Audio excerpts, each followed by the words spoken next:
Welcome back, friends, to Occultists Anonymous, sponsored by Roll20, The Onyx Path, and viewers like you. Thank you very much to all our subs, followers, likers, patrons, the other subscribers. Yeah, all of you. Thank you very much. Commenters, big fan. Thank you. And of course, all the folks hanging out on Discord and still putting up with us. I don't want to think about how many months later. I think we're officially over the, you can count, like we're beyond the baby term. Graduated beyond toddler status. Yeah, we're well over 24 months. God help us. All right. We're in the terrible twos. Terrible twos, what would that have been? The end of the rookery? No. Yeah. Okay. I'm not going to, time is weird and I'm not going to think about this. But yes, a special shout out to our patrons. 3 years. 3 years? Okay. Moving on.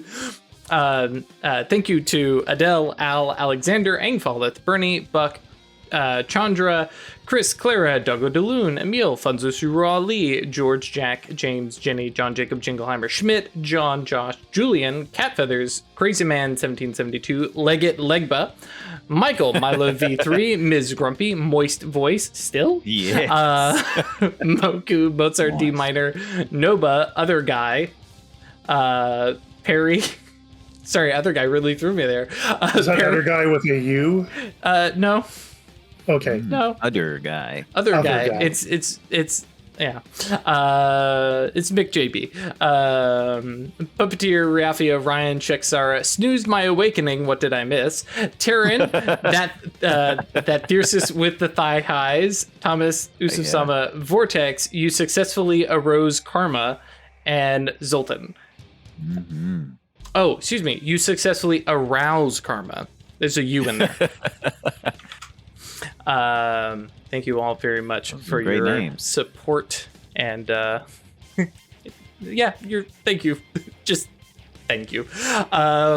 When we last left the coven, they'd gone on wacky wild adventures in the wilderness of Colorado, following along a journal of high speech that has been giving them directions and steps to proceed through. And in the last little bit, they came across a bunch of U.S. Dragoons, cavalrymen, led by Sergeant Leo Waltz. You remember that, Chris? Sergeant Leo Waltz. Mm-hmm. Leo Waltz. And a couple others. And there was a little bit of tension as they wanted to inspect the wagon for what supplies that they had, and explained, well, the corporal did, that there had been some thefts of weapons and munitions from the nearby forts, and they were concerned that people were smuggling them south. So tensions were eased as basically the cavalrymen let them be shown what was in the wagon, and then they went their separate ways while our coven continued their kind of zigzag south. And then and left behind little monuments of their past. Now, this morning, everybody waking up kind of normal, little refreshed, have, slept and stuff like that. I'm trying to remember, I don't think we had anything carried over from last night, right? No heads? Don't think so, no. Okay, cool. So Quiet willpower. Mm-hmm. Willpower, if anybody's oblating or scouring, do so now. Oh, that's the other thing. We had the wolf summon last night. That's right. And Hopper, he who walks through the clouds, whatever names you want to give him, now returned. And yeah, actually, I think for the first time in more than a year for Isabel, turning on active mage sight does not have him stalking and watching nearby, which probably has that like bittersweet, finally, but also kind of miss him kind of vibes. Yes? Yeah. I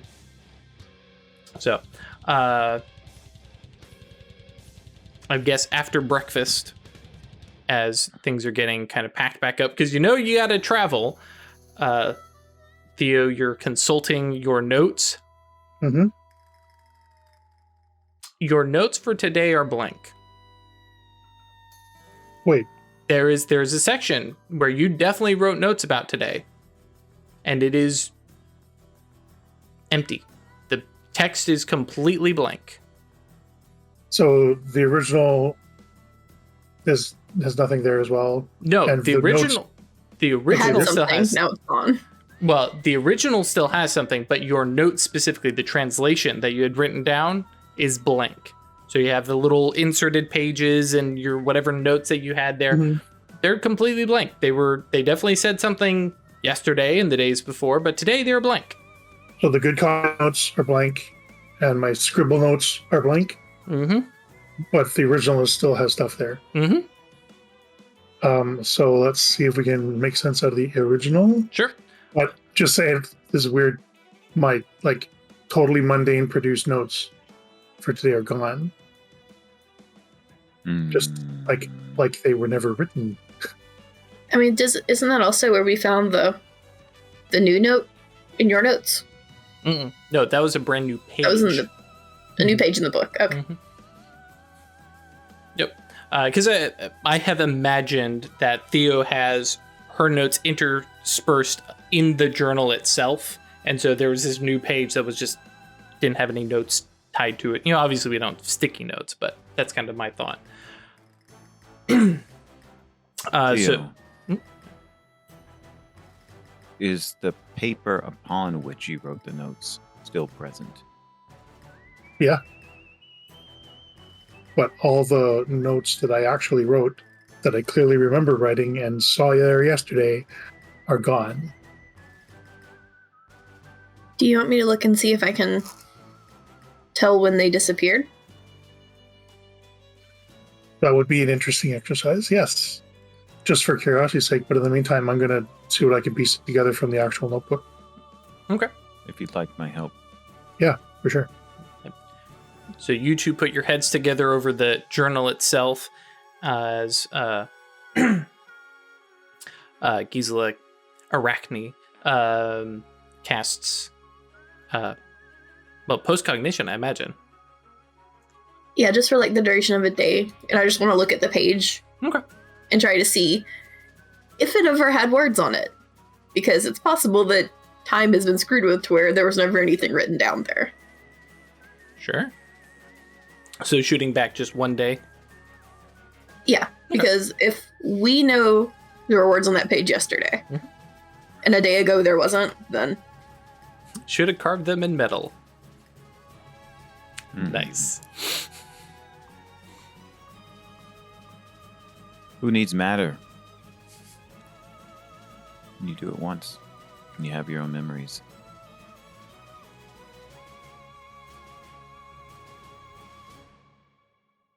Although sharing those memories would be a little more involved. Could be. That's Yeah. quite true. It's certainly not impossible, it just takes a little more. I think you need the 4 reach right to make it instant duration to scrub. Mm-hmm. I don't know the word in a particular. What's the other one? Why did I have another one? What's your I ritual? think do? 2 is for Okay. the scrub, isn't it?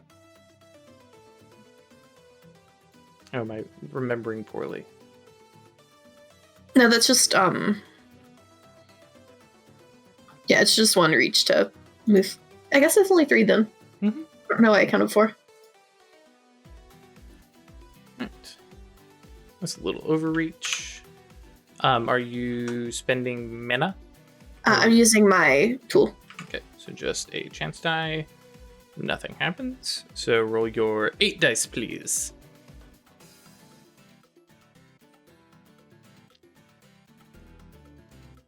Three successes. Yeah, you launch yourself back, and a day ago, effectively yesterday morning, to have a easy comparison. There we go. Yeah, no, those notes are blank. Great. That was all I needed to know. Yep. Jump back, and you see, kind of looking over past, a day ago Theo's shoulder, And there's the notes, and they're blank. It's just a blank piece of paper. There's a couple other, like, the translation itself is gone. There's maybe other little marks, little doodles where Theo drew a little cat in the corner, and all that stuff's still there. I don't know. But the translation itself is gone. Okay, well. Done with that spell, that's all I needed. Yep. Relay that to everyone else. Yep. If something has missed with time. Because in this timeline, that book was blank yesterday. And there's no like residual. You look at it with Mage Sight. Yeah, does Time Sight show me anything? Time Sight does not show you anything with your active Mage Sight. Does Fate? It does not. Guess we could scrutinize? Mhm. Yeah, I'll scrutinize with time. Okay.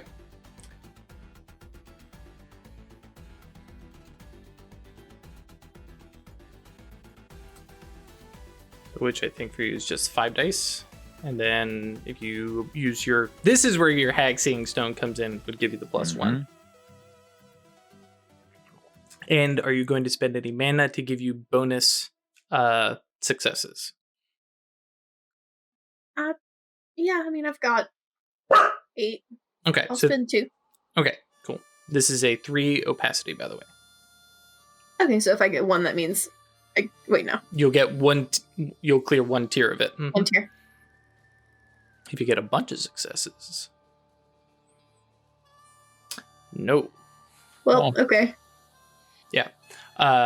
So yeah, digging into this, looking at it, I will give you so much as, and it's not a surprise to you, something has happened, something weird is going on, but your initial look at it, you're like, I'm gonna have to inspect this like tomorrow. Your eyes kind of hurt, however you perceive Mage Sight. No need for rolls or anything like that for Theo and Cloak, as the two of you kind of put your heads together, especially as Theo is working on being better with high speech and Cloak kind of working alongside. And the translation you come up with... And I remember the old one, at least in general terms, right? So is it different? Yes. We could also go into your Ralph's perfect recall, could tell you exactly what it used to say. That was going to be my next. To keep this from being too much of a wild goose chase, yes, you can, and no. They have no memory of what this section translates to. Right, They have never seen it before. And the translation is there in Roll20. If somebody wants to, well, we'll have Theo Craig read it. So it's new. You've never seen this before in your life. Basically what I mean, I'm asking out of character. So this is a new segment, and it takes the place of what was there before. Affirmative. Thank you. I think it choose your own adventure, except somebody else is choosing it. Or So here's what we did choose it through how we proceeded through the previous challenges. Sure. So here's the text. Travel 50 leagues south into the desert. Challenge your mind and body by surviving on what you can find along your travels. Speak together and decide if it is a failure, if you use your power to survive in the unforgiving desert. Do not fear your power, using it hesitantly as the stag, nor should you run rampant with your power as the lion. Spend a day of rest and glimpse your future if you continue on this path.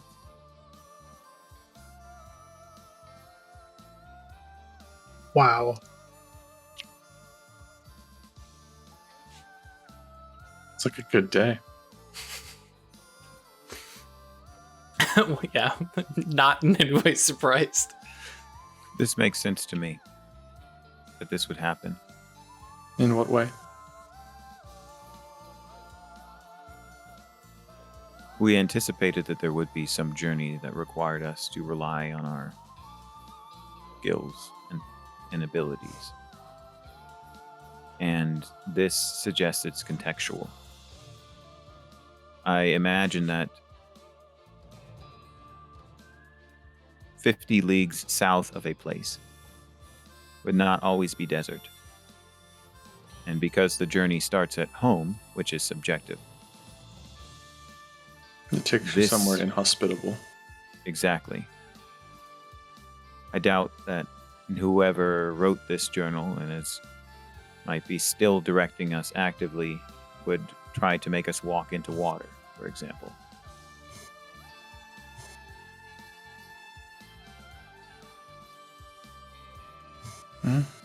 I don't know.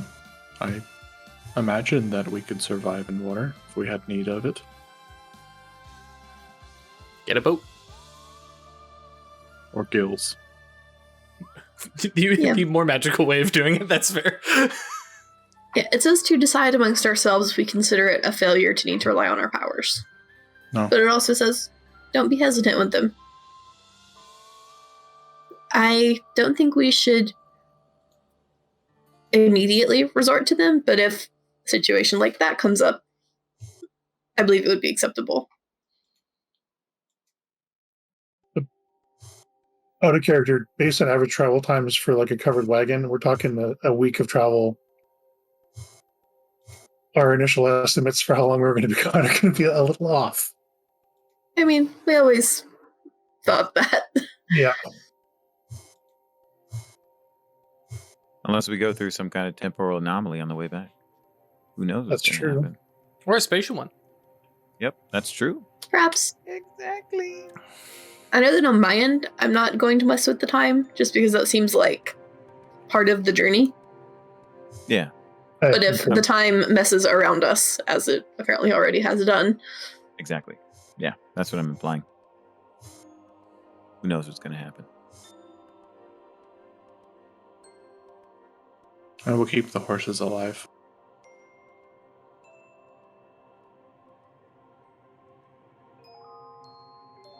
So, If you have need of my magic, ask.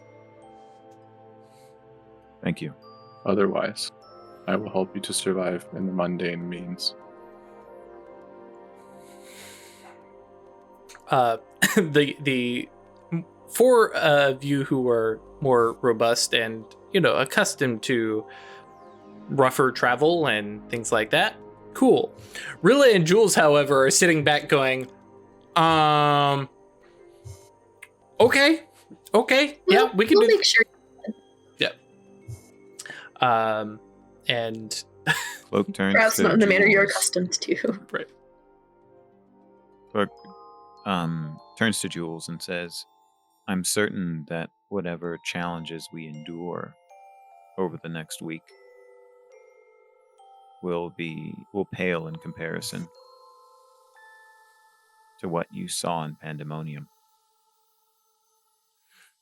He smiles and nods and says yes. And I'm not afraid of this challenge, but it is out of my comfort. And, well, honestly, it kind of points back north the way you guys came. Most of this has been out of my comfort. I welcome the challenge. I'm just, well, I'm a city boy, and every now and then, things like this really remind me. Like he's already like rolling his sleeves up and like is prepared for, being out. Actually, he probably rolls his sleeves down, otherwise he's gonna burn. Yep.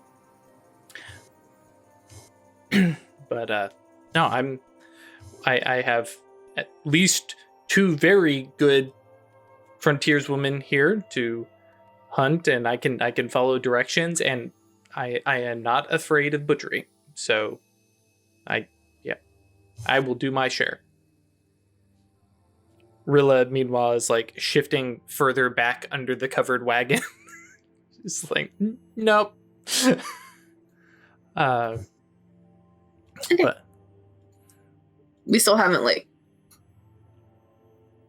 settled that yes or no question of, is it a failure to use your magic? I'm saying no. I don't think it's a failure, but I think we should try and do it. A last resort. Yeah. Rilla speaks up and says, I don't want to, speak for anybody else, but if any of us are in danger of harm, I'm going to use my power. Of course. Agreed. I think this will be more a challenge of will. Depending on what we're up against. Yeah, Jules is nodding because he looks back, and I'm sure you guys have like a barrel of water, but Probably a few. But it's not a lot, and you all did not think you were going to be going, south or away from the river, and this will do both. So The hardest part about facing hunger or dehydration is the fear that you will die.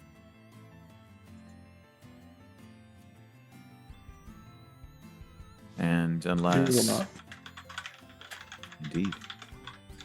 I think those of your path know that better than many others.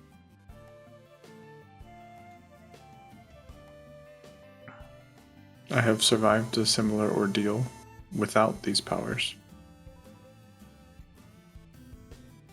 I see no reason why it should not be just easier with them. Jules kind of chimes in and says, and you did that by yourself, without knowledge and experience. So, I mean, with all of us, we have this in the bag. This isn't going to be a problem. As he's like inspecting his horse, like, oh God, what am I about to do to you? I mean, at a certain point, more mouths to feed does make it harder, but we'll be fine. With enough water, it will be okay. Remember that a member of our community so recently spent quite a long time locked away from others in a trial of will, without food, and without water. Like Jules is, climbing into the saddle and says, Cloak, I don't disagree, but she also has had years of preparation and training. And like motions to himself, he goes, I have not. The one thing I would suggest we all remain aware of is that everything we do is a challenge of a sort. So when I suggest that this might be a challenge of will, I suspect that it might be. Oh, and then he realizes that here he can rely on something he shares with Isabel, and he says, he turns to Isabel and says, like Christ's trials in the desert.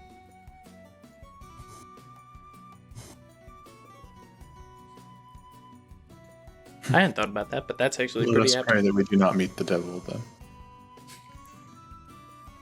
And if we do, Man, my prep would have been so much better if I had thought of that. Or did I? So Furiously scribbling notes.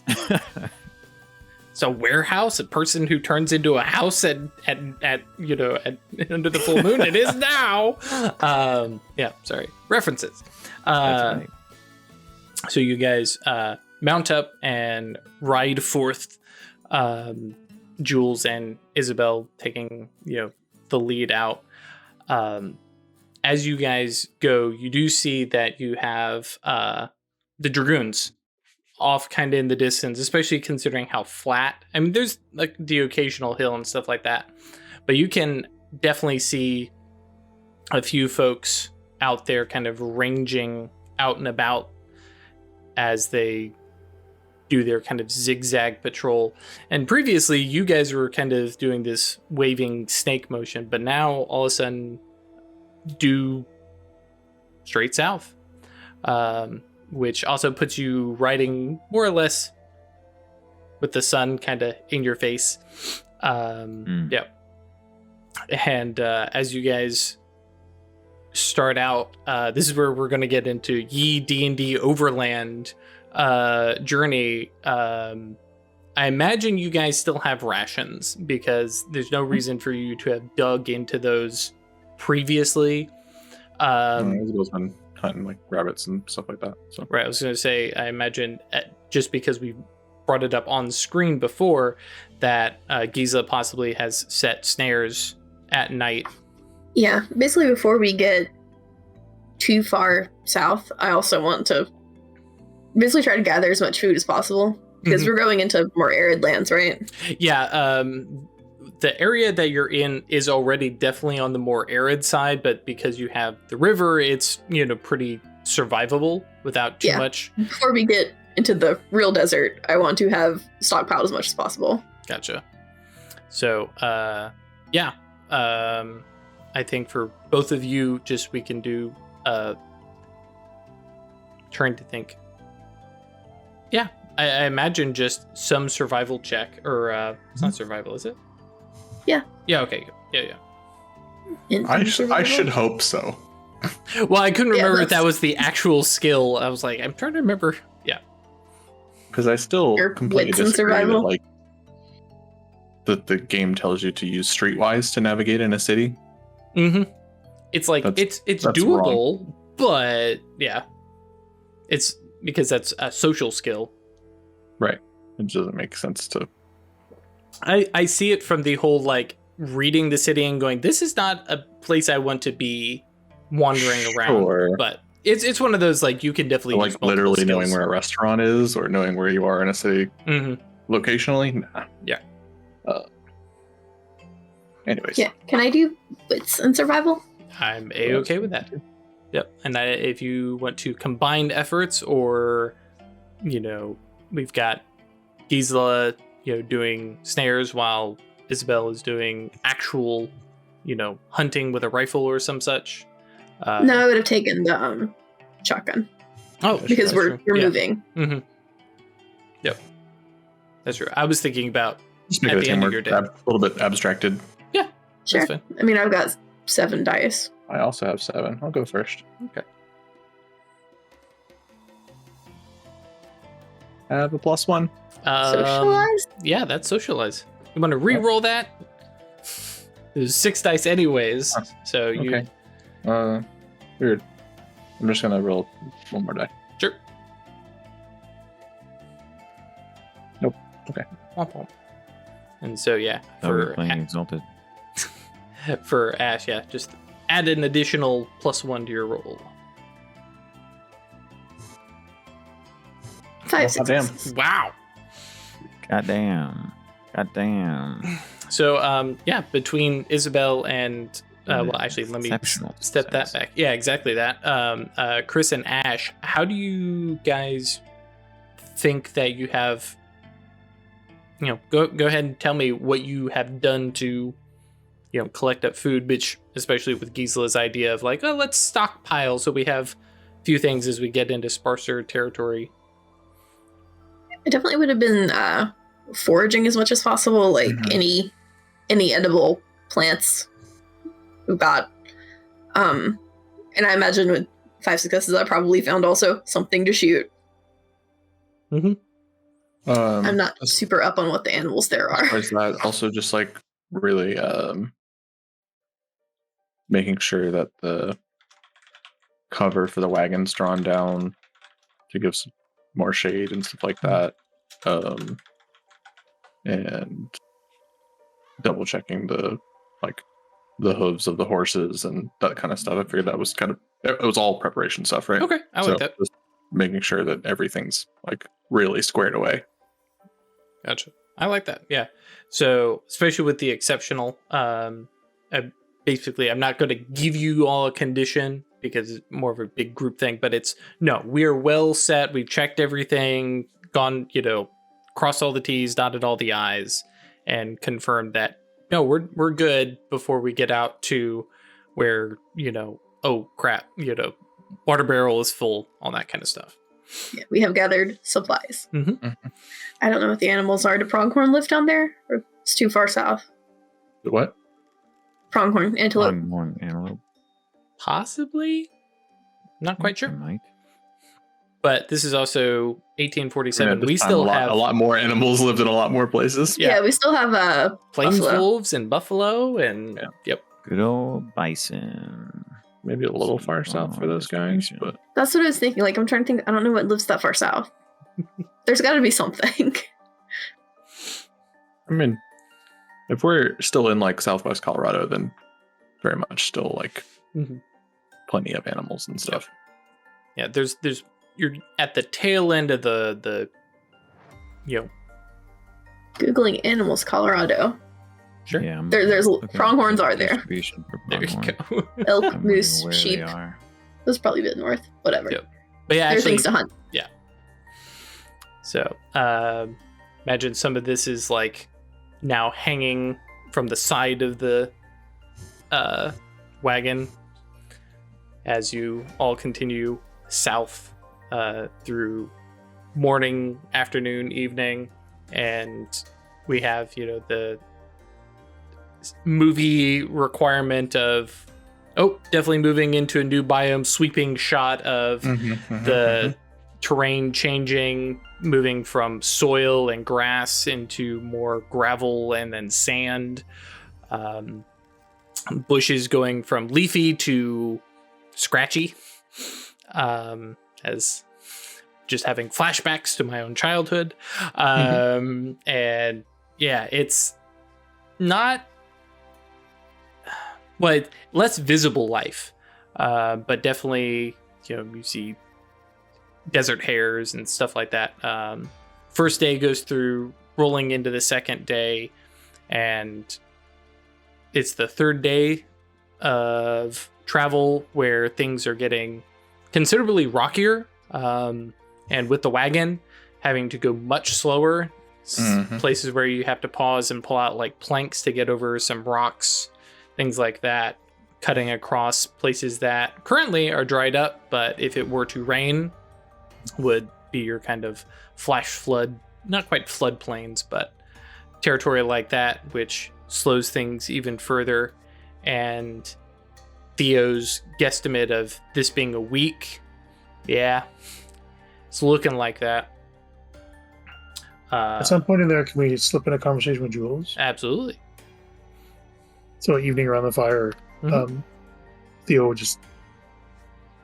So your awakening didn't. I don't want to sound like I'm giving you judgment, but it didn't go the way sometimes they do. Sorry. Accurate? Start that again. I missed something there. Your awakening didn't proceed as some do. I mean, as I understand it, my awakening went the way most do. Fair. Would you be interested in a second try? Yeah, you have a particular angel that I can sign up with, or like, and he's very nonchalant about it, and especially he's had a recent conversation with Legba about things, and it's like, yeah, I would love a second try. I'm aware that I have probably squandered my one shot, but yeah, if I get a second chance, if I peel back the curtain again, peel back the lie, yeah.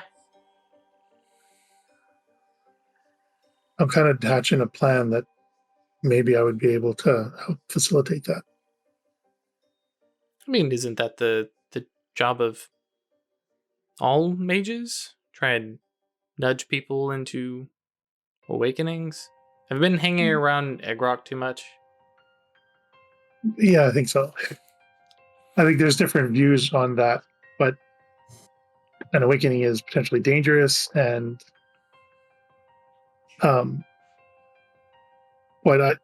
I wouldn't want to try experimenting without your consent. I appreciate that. Yeah, So if there's. you're- Go ahead. If you're willing, we can start trying some things. I mean, like he looks over to Ligma and then to Isabel, and there's this moment of this boy is definitely thinking, "Am I cheating by like I'm doing stuff with everybody? Is that okay? Is everybody okay with?" And I imagine you aren't having a like quiet, sneaky conversation about this, anyways. But it's just the two of you. And, Yeah. But he nods. He goes, "Yeah, no, I mean, if nothing else, besides what I could get out of it, if it means that you learn something, then I'm on board. Like I've definitely, like I said, I'm aware that I may have lost my shot, but if working with you, we can figure out ways to help people so they don't, and kind of gives you a look because he's like, but you're not doing this for me. And you can see the gears turn a little bit. And so pauses, doesn't push the question because it's there in the back of his head. But yeah, if this can help somebody else, if other people can be prepared for an awakening better, yeah, I'm on board. What kind I of don't know. experimentation? Because he remembers that he's talking to the necromancer. I have some ideas on how to provoke it. That I need to test, I guess. That goes so bad. I'm not going to lie, it could be dangerous and might cause harm. But if you're willing to give it a try, so am I. I mean, yeah, we'll talk it through, figure out what could go wrong, what we would get out of it, and we can weigh, our options. All right. I'll start hatching more concrete plans. Sure. Just, I don't want to try anything while we're out here away from home. And, yeah. No. Why not? It's a perfectly good place to awaken. We're kind of in the middle of an existing supernal mystery already. Right, yes. Say, yes, but I'll be honest, if I'm hedging my bets towards one watchtower or another, Ian kind of looks over at Rilla. It's like, that's more my vibe. Just... Yeah, you might just not have been called to the right one. Which is a weird concept to think about. Because they're the ones that call you. Right, yeah. So, I mean, or maybe this was the plan all along, was that I attempt to awaken through pandemonium, and that shakes me out and makes me realize what I squandered, and then I have another chance with it kind of looks over Rilla, the Aether. I mean, Primal Wilds, terrific place, but I mean, I don't know that, well, actually, and like realizing he's like, I'm not the kind of person to be with the Primal Wilds, but you weren't Exactly either. why you had content it. You either survive or you don't. Yeah. And if you're not prepared to risk that, then I suggest that Baba Sarah find another candidate.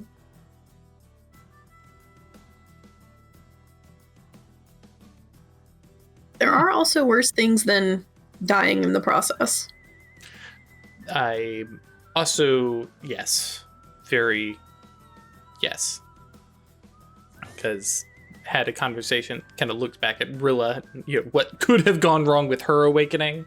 But no, that's a very good point, Isabel.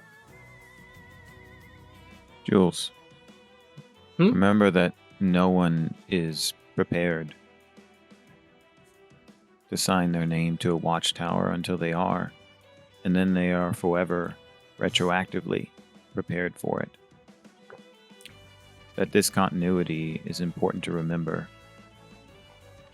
So whatever happens on your journey, if it ends in awakening, it was what you were supposed to be, and it is what you always are.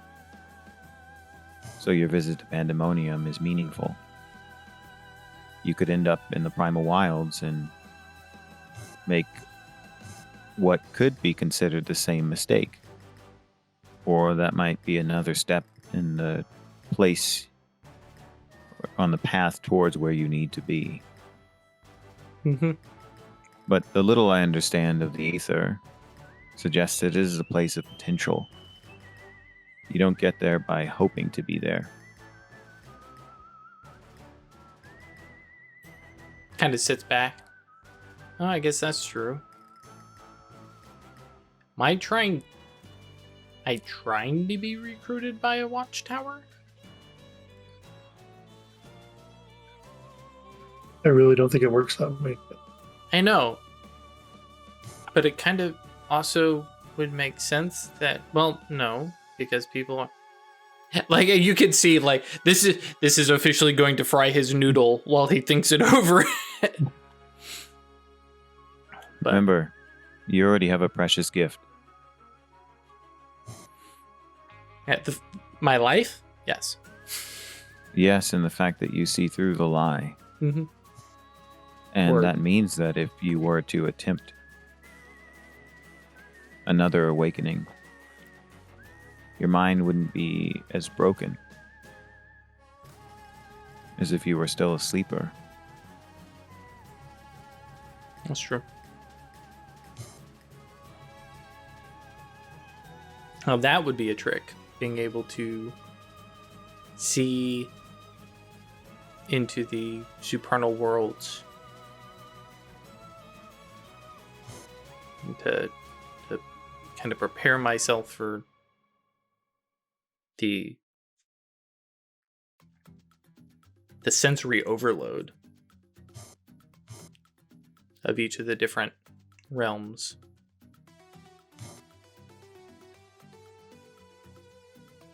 And kind of looks back over at Theo and goes, This is going to take some time to try and do something like this. Well, something as dangerous as this, safely as possible. It's like playing with a loaded firearm.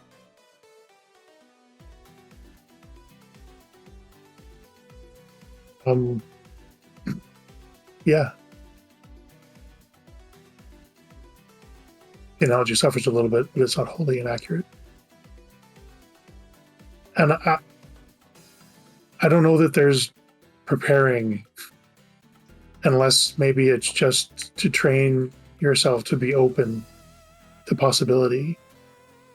Which, I mean, I'm definitely that now, more now than I was before. Though at the same time, I have less sense of wonder, because I know I've seen at least a little bit of what's on the other side. Less sense of wonder? Yeah, in days past, seeing, say, a pretty woman flying through the air would have made me, fumble and babble and just be overly excited about what was going on. Now it's more methodical interest in what is going on. You already have some answers. Now you just need to find new questions. Ooh, I like that idea. You know, Jules, I think it's a shame that we often lose our childlike excitement for the world as we age. Because the world holds no fewer mysteries, but holds more mysteries available to us when we become smarter, when we become more capable of indulging our curiosity. I think of it like this. If you think of your knowledge as a circle, and the perimeter of that circle as your ignorance, we're only really capable of perceiving our ignorance on that perimeter. Just as when we are sleepers and we dream, we only perceive the shallows of the astral. And when we awaken, we can see so much more. We can explore more. When we visit the supernal realms, we realize how much more there is. However, when our knowledge increases, the perimeter of that circle increases. And we thereby realize how vast our ignorance is and how much more there is to know. For my part, my sense of wonder at existence has only increased since my awakening and increases every day. The more I learn, the more I see that there is to see. Yes. It's like climbing a mountain. From the top of the mountain, you can see that there's many more mountains in the distance that are each taller and more majestic than the one you're on. That's right.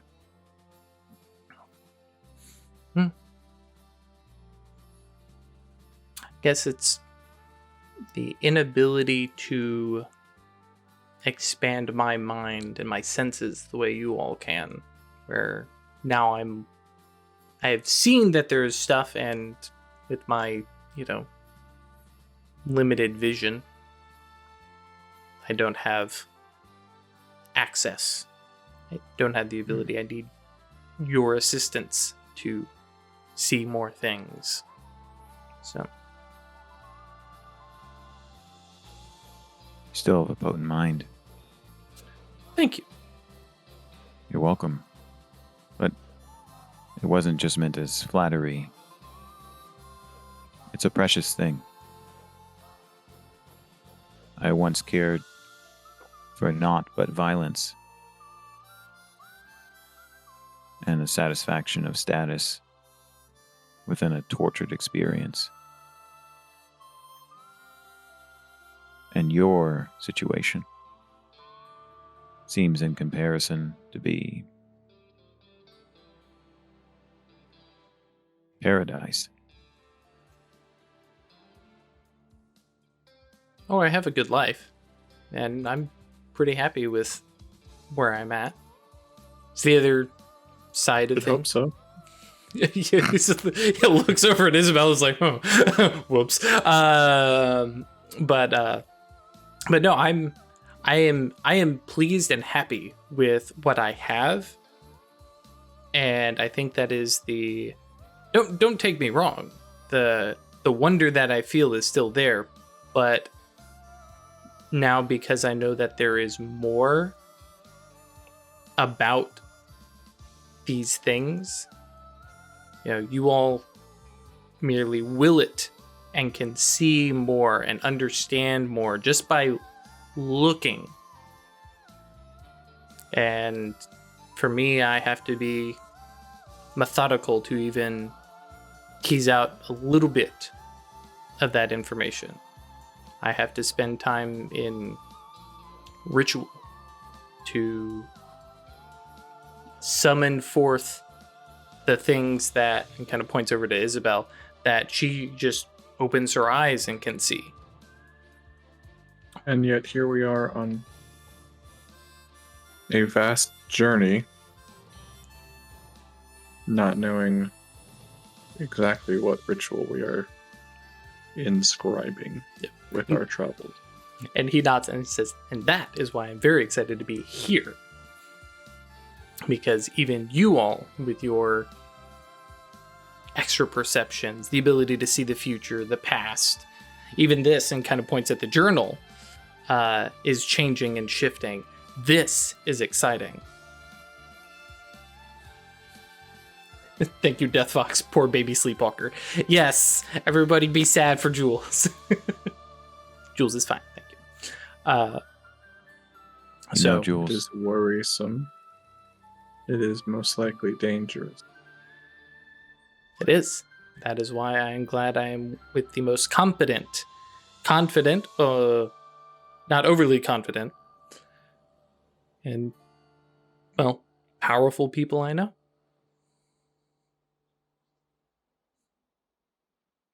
Even you, and kind of looks over at Rilla, who has been jotting down notes. And yeah, for the most part, Rilla's adventures and in this journey has been in the wagon, occasionally sitting up front. She has on a couple occasions, like taken some time riding a horse, which I think actually probably this particular adventure is the first time any of you have realized that Rilla doesn't ride. Like, she will totally hang on behind somebody, as she did when Gisela and her went out hunting. But for most part, yeah, her driving a horse, no, I don't need to do that. No, I have a wagon, carriages, that's more my speed. But yeah, on this little journey, it's like, no, you need to be more comfortable sitting on a horse. You know, what if you need to ride? And it's like, okay.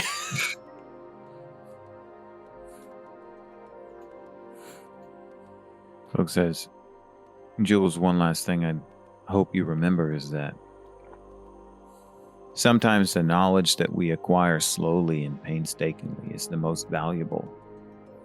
The knowledge we acquire, or it becomes the knowledge we're most likely to remember. That when it's easy for you to accomplish a task, you sometimes take it for granted. Oh, very much. I appreciate everything that I'm able to tease out about the world that I cannot see. It is why I have worked to study these things, so that I have a, well, not innate, but a in-depth, that's the word, understanding of the things I have summoned forth. Like, little shiver of some of the things that he has summoned that he kind of regrets having summoned. But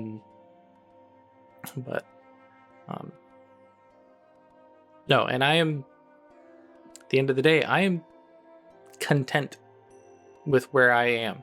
So while we talk of my future knowledge and future opportunities, I also am letting that particular fire cool and not run too hot, just in the event that it doesn't happen. Don't raise my expectations for a slim minor chance of a thing. If it happens, I will be ecstatic. But if it doesn't happen, I am happy and content to be your companion, to be your assistant. Says that specifically to Rilla. And, you know, to aid you in your discoveries and knowledge, because at the end of the day, I can be here alongside you.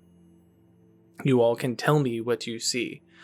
This particular kind of, you know, has been interesting because I'm hearing it from all of you. Normally, I'm off with Isabel or Rilla, you know. Actually, yeah, it kind of looks over and says, actually, yeah.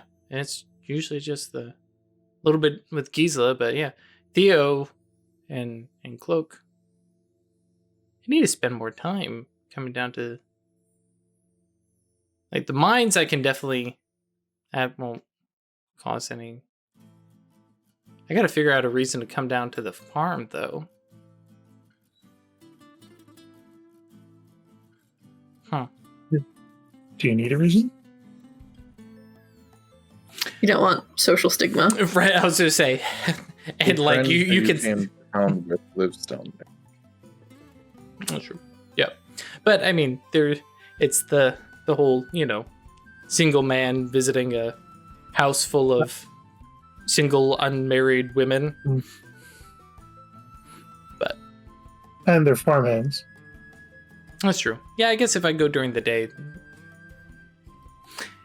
And admittedly, I probably should learn a little bit more animal husbandry besides, like looks over to his horse if I'm going to be out here in the frontier.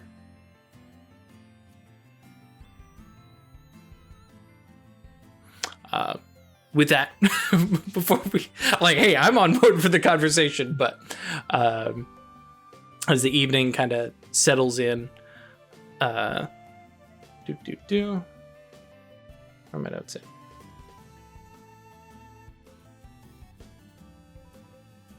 Okay, cool. Can I Absolutely. look at the book again? Absolutely. Actually, I technically owe you 2 more rolls. Okay.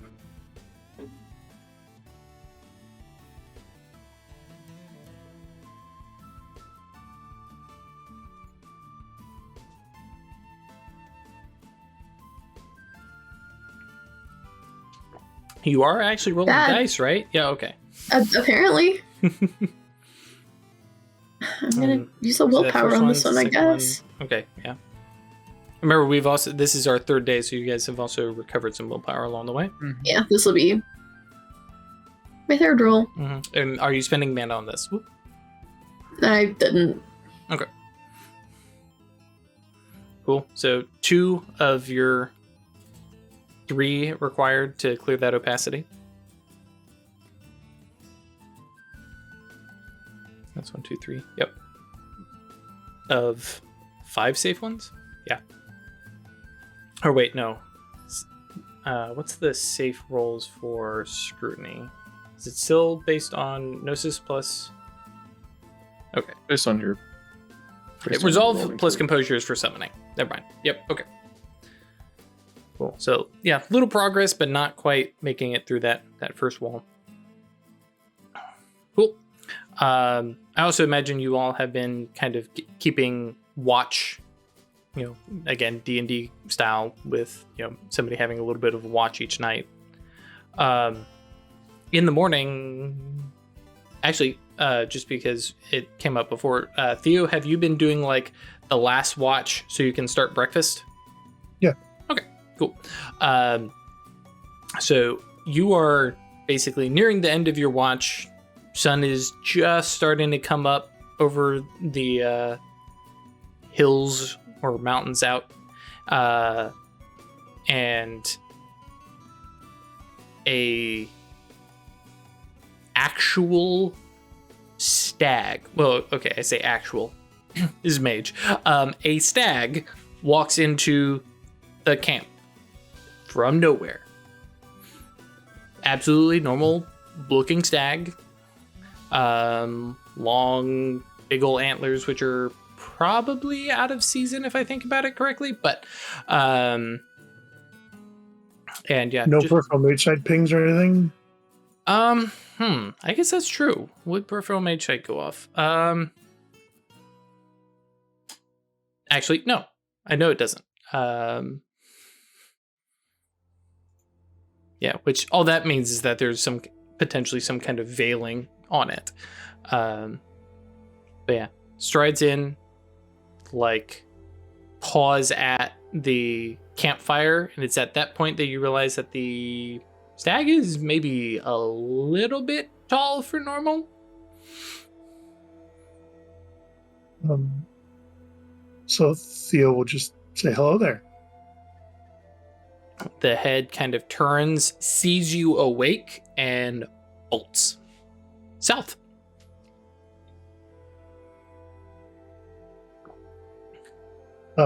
Theo isn't spending time in contemplation, just Craig is. Sure. But Theo is much more open-minded and ready to roll with stuff than I am. I'm going to give Isabel a kick. A gentle, polite. Sort of a firm, but not to Fair. do damage or anything.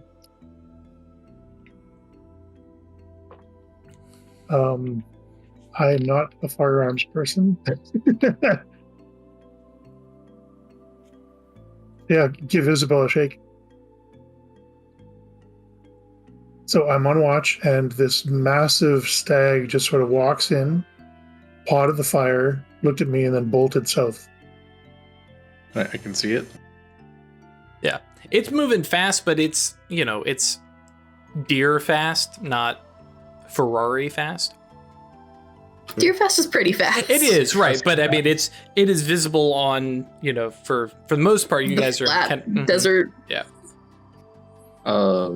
Is it still close enough to take a gander at it with my wizard eyes? Yeah, you got like a round or two before it's well out, but we're halfway down the football field, so to speak.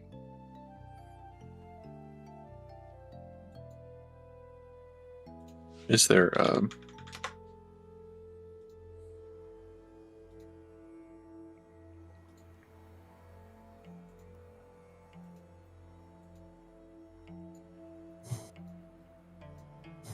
anything like obviously magical about it? No, I was pulling up Mage Sight.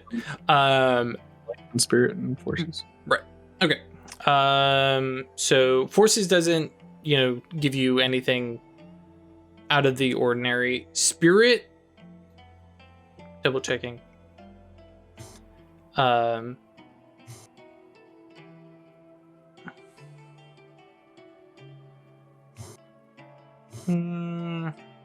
No. Actually, I will probably give you so much as weirdly, it doesn't even have the deer resonance condition. Life does show that, hey, it is a still alive body, as they describe it in the book, free of toxins and diseases and personal tilts, like to a point of like pure deer. Like, animals in the wild have stuff going on, and there's this disease or that disease, not necessarily running rampant, but you may have some condition here or there. No, this is for lack of a better term, is a dire stag. It's big, it's beefy, and it's perfectly supernally healthy.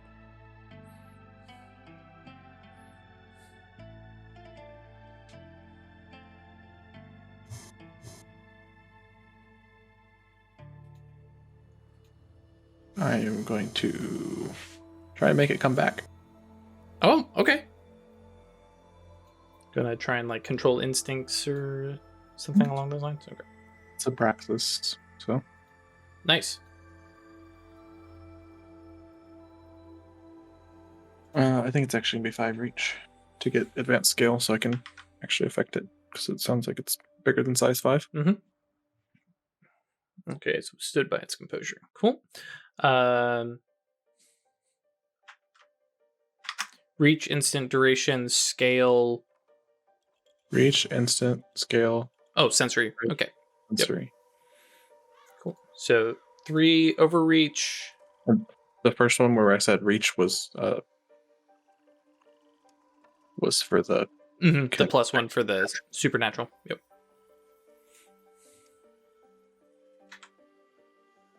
Spending any mana on that? Nope. It'll be 2. Sorry, just a chance die. Dedicated magical tool. Oh, right. Okay.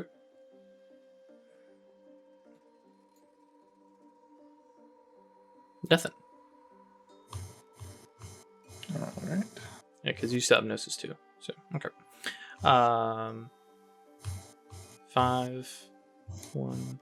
Was the bonus for the perfected 10, was that only summoning spirits, or does this count as a summoning spell if I'm trying to make it come here? Ooh, this is definitely one of those like rules lawyery. Does this count?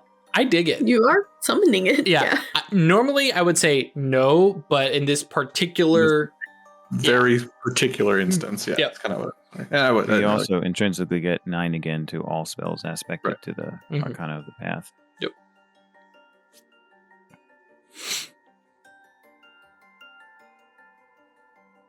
And you did say this is a praxis? Nice.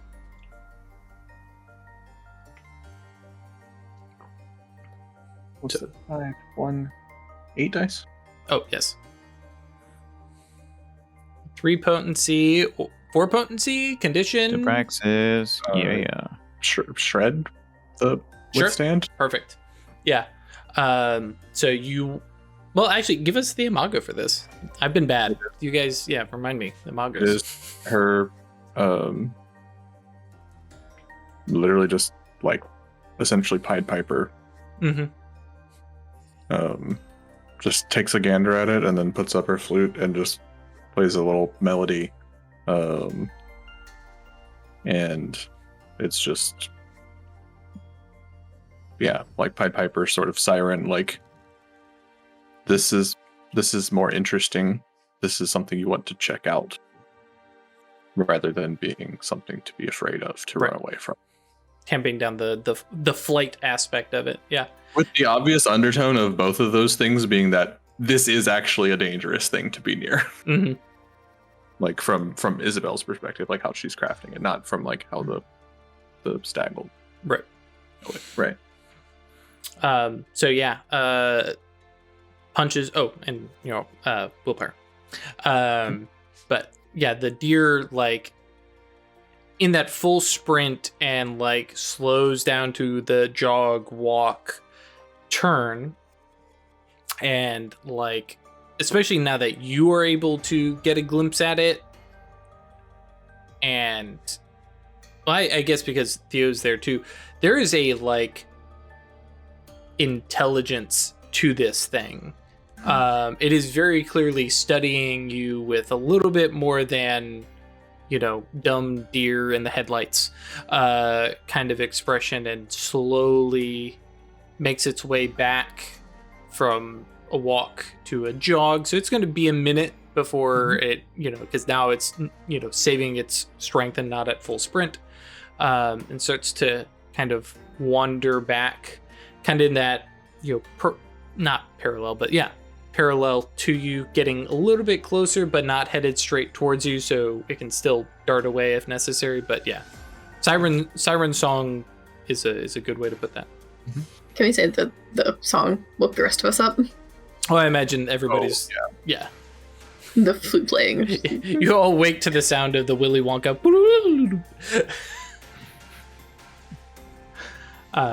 Yeah. You, Stag, get over here. Yeah. And then I'm gonna cast another spell.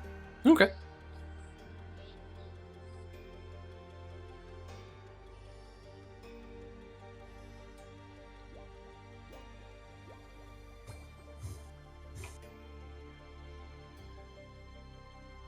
It's Speak with Beasts. Sure.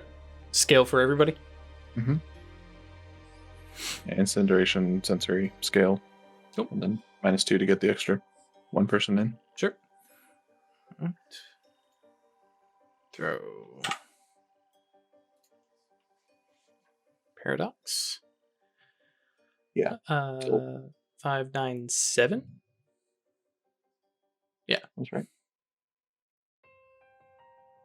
Or 6. Is that one to practice? No. Nope. So yeah, as it gets closer and kind of observing you, actually, I'm here, read the Speak with Beasts.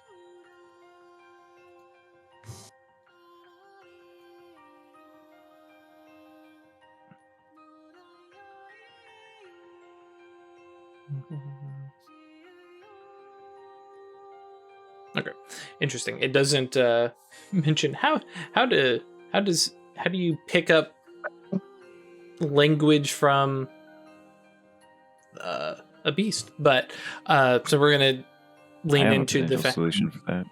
I mean, the spell unveils. Oh no! I understand. I'm thinking of what kind of language it speaks, and so I'm basically you read deer body language. I mean, yeah, the subject can speak in her own language, and the magic translates her words for her. And Right. Deer can vocalize and stuff, right? Right.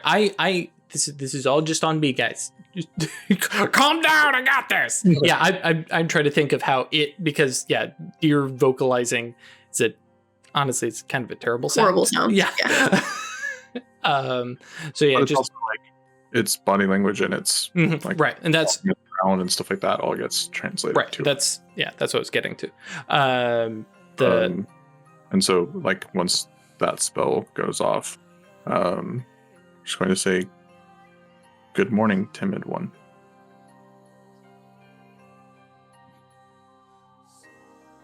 But yeah, body language and kind of the vibe that you get from it is at this point now curious and is, going, never mind. I was about to do a voice. I'm not going to do a deer voice.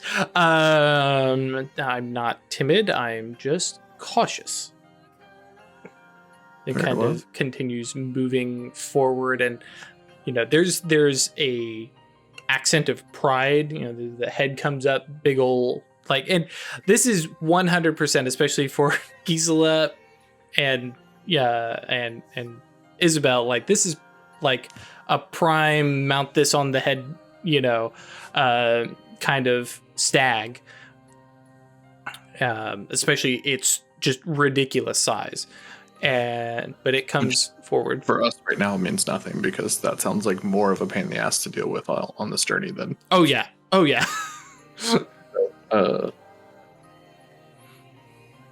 You may release your cautious instincts. I promise that none of the 6 of us shall harm you while you are in our camp.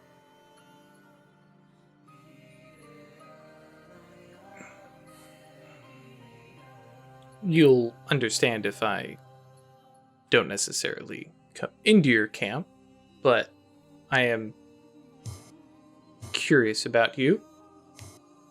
Where am I? You are seemingly a bit outside your territory. That feels right. Gesture around to the rocks and not quite like total sand dunes and stuff, because that's not really where we're at yet. Where did you come from? Where did you go? I was here. You haven't always been here. How did you get here? No. Nope, this is it. Like, you can watch its head just kind of turning and looking about. No? Can I look at it with fate sight? Sure. Yeah, most animals do not have a very varied, thing, but this one seems to have a very Just single the one line, and line. it also doesn't seem to go very far. It had been created by the ritual. Maybe you were created by the ritual. What does that mean? We're on a grand journey. And our current instructions asked us to consider the timidness of the stag. I'm not timid. You bolted when I said good morning. Cautiousness of the stag. Well, I didn't know what you were, so, of course I ran. It is a wise instinct. I'm a After wise all. stag. The next line is about a lion. I don't like that. What's a lion? One of the grandest predators in the world. You like predators?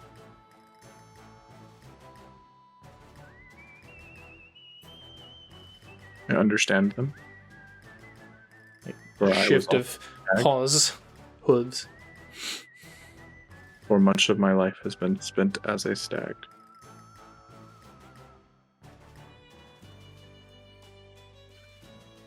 Very strange looking stag.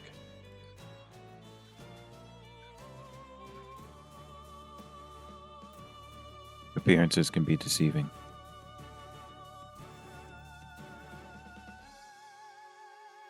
What does that mean?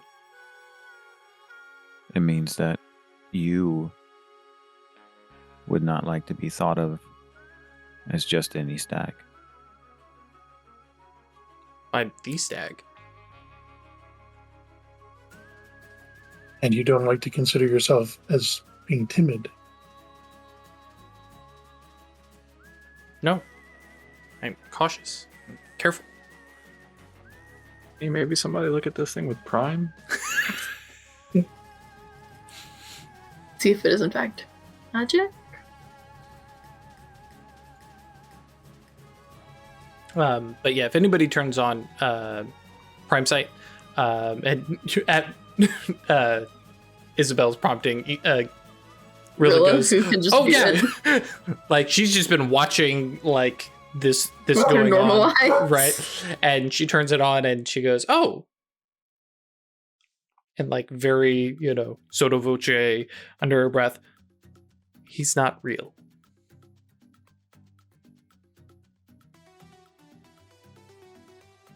In what way? In what way? I've never seen it before, but there's a making spell of life on him. Created by this challenge. Or something. I mean, that doesn't mean he's not real. It's not natural.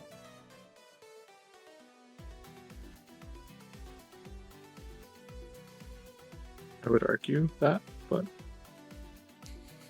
Can we like try to scrutinize it and see if it has anything like a nimbus on it? Yeah, you can try and search for its signature nimbus. Yeah. Unfortunately, A, it's the break, and B, as soon as any of you get up to like and start to using the narrative side of things rather than mechanical, start to move mana as if you were to begin scrutinizing it, it just winks out of existence. interesting.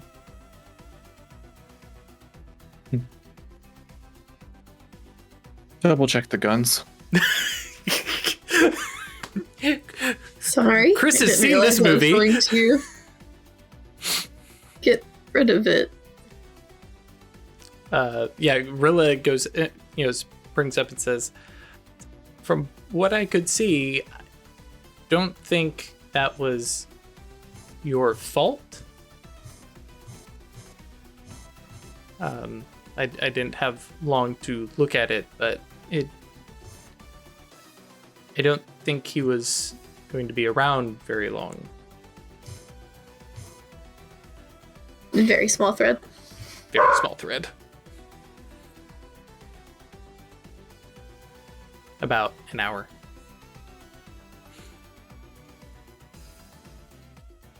Just worried about the lion tomorrow morning now. So double check the guns. Double check the guns. Chris has seen this movie.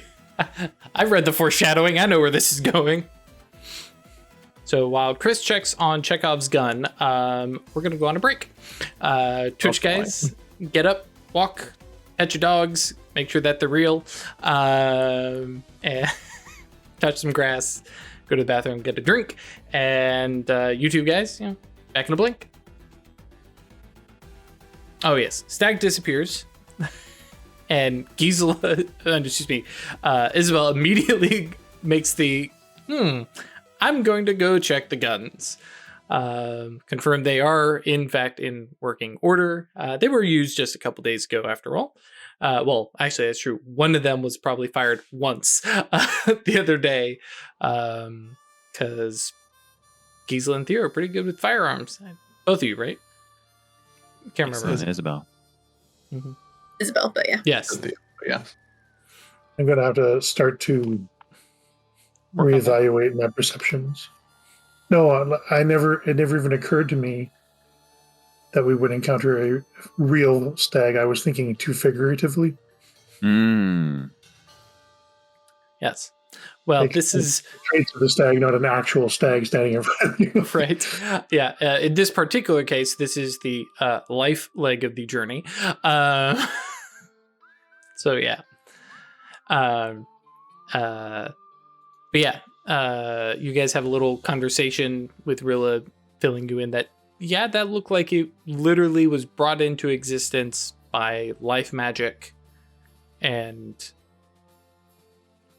by her guess, if somebody has that level of knowledge and power, doing something as simple as veiling the spell from our peripheral mage site would be child's play.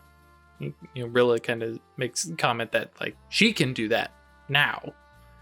So, but I do wonder if it showed up because we haven't been using magic very much. It was do not be timid like the stag. Rilla kind of makes a face and says, somebody calling us a bunch of stags? I think I would prefer that, though, rather than Isabel's idea that a lion will be coming for us next.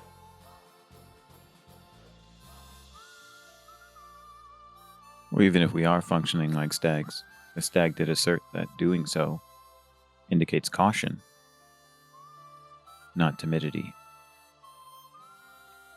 Yeah, I agree. I mean, none of us are lions.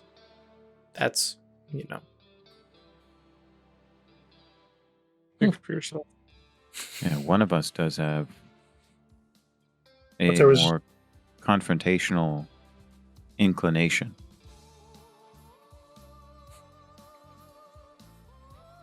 Rilla looks from Cloak to Isabel and goes, "Oh yes, only one of us." I would Cloakton suggest looks at Rilla and says, I will say this to you once. If you think I am confrontational, enter my mind, and you will find the truth. changing the subject. No, hang on. I actually haven't been into your mind. And if that's an invitation, I would gladly take it up. Yes. You may think of me differently then. The book did say using magic rampantly, not being a confrontational person. Yeah, it said there was a direction in the quote, do not fear your power, using it hesitantly as a stag, but nor should you run rampant with your power as the lion. So it's telling us to find the middle ground. Hiding our light under a bushel or leaving it as a burning fire in the grasslands. You just have to find the middle road. Yes. Should be put on a lampstand. Also, for the record, I do not mean confrontation as a criticism. Nor was it received as one. Great.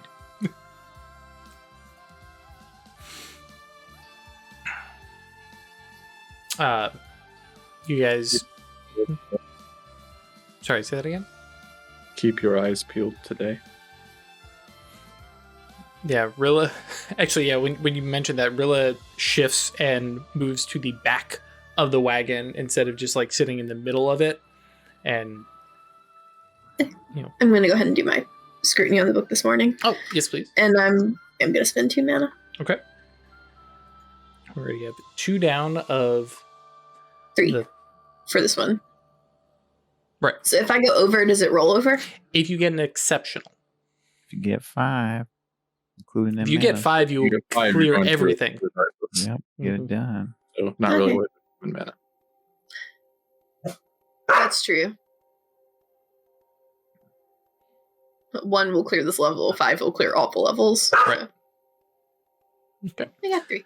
So the first thing that you do get from this, while you're trying to dig down and find the signature nimbus of whatever has done this, you can at least crossing through, and the fact that it had the 3 opacity did make it clear something is going on here. It's not just a page, but you find the evidence of something change. Now, it doesn't appear that this paper was affected, but using the translation and realizing that because the translation changed, this could never have been written. And so something has happened, not necessarily to the page, but maybe to the journal. Right. Which I will go ahead and let you know. Technically, 2 and below is a locked opacity unless you actually have the journal as well to use as comparison. But you have the journal. We do, so. Yeah. Mm-hmm. She's real mad at me. Layla. Mm-hmm. Need a sidecar. Just Right let her there at sit the up there desk. with you. Yeah, sit there. Just some soundproof doggo headphones so she doesn't hear things outside. Oh god, we had, I guess, Quantico doing explosions until like 3 a.m. last Oh, no. weekend. Shit. Every 30 minutes or so. Like, almost rock the walls explosions you could hear. Whoa. So that was great. I'm sure. Because you we had were talking about, explosives like, can we Leslie get left. noise-proof dog headphones? Yikes. Soundproof the whole house. That'll solve the problem. So you all gather up and head out. Like I said, Rilla's moved to the back. Jules and Isabel continuing out front. With everybody else kind of rolling through the seat, potentially walking, especially considering at the pace that you all are moving. Walking is probably as fast as the wagon in many places. But yeah, the day continues through for some pretty rocky terrain that seems to kind of undulating.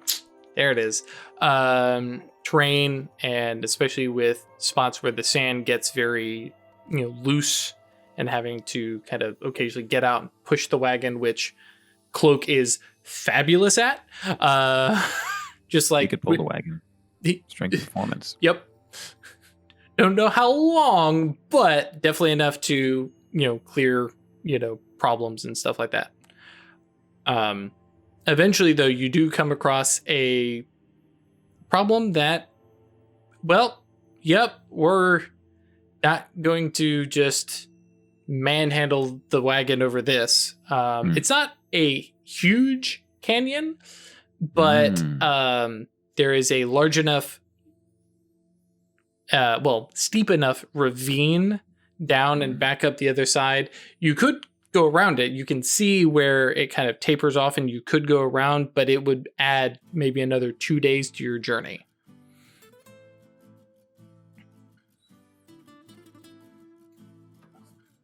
And did it say go 50 leagues directly south? Mm-hmm.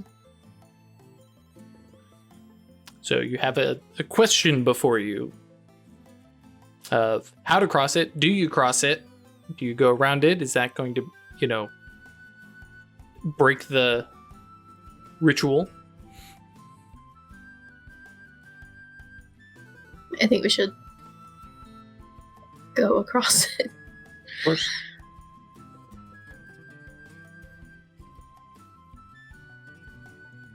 Rilla suggests I can adjust the gravity of the wagon to... We needn't do that. I can. Brilla's got 2 dots of forces, right? Last you saw. I can form a bridge. We probably would have talked about that. She had outpaced me. Oh, that's true. But no, I haven't yet actually changed her forces yet. I actually haven't changed any of her arcana yet. I need to review that. I think yes. a strong bridge is a good idea. Just look to Theo. This is your will. Making a bridge. Mm-hmm.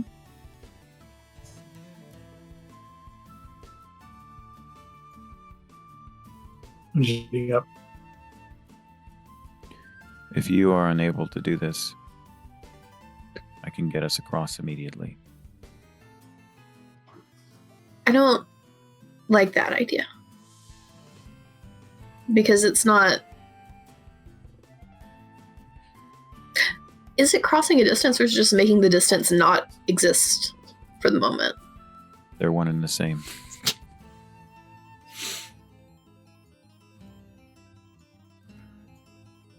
Accepting that that's your perspective, and I understand that. How would the ritual view it if we're not actually traveling that distance? But we can make it so that we are traveling the distance. And I admit I don't have your in-depth knowledge, but it seems like it's more deleting a chunk of the distance out temporarily and then putting it back in behind us. I understand why you would think of it that way. Let me try and provide an analogy. If we think of the entrance from one room to another as marked by a threshold. If we removed that threshold, then we would consider the whole space one room, right? If we remove the walls. Would you agree with that? I mean, if you want to physically be on the other side of the room, you still have to move the distance, though. Just because you made it all one room doesn't mean you're there. I know, I'm getting to that. It's not. There is more for me to say. So, Really all right, I'll put it plainly. It seems, as usual, these kinds of discussions are not your interest. So, despite this journey being about this, I will make it simple. Distance is a lie. Whether we are here or on the other side of the canyon is solely a consequence of us perceiving that there is a gap between here and there and experiencing it as though there is a gap between here and there. In the supernal, here and there are the same. There is no distance between them.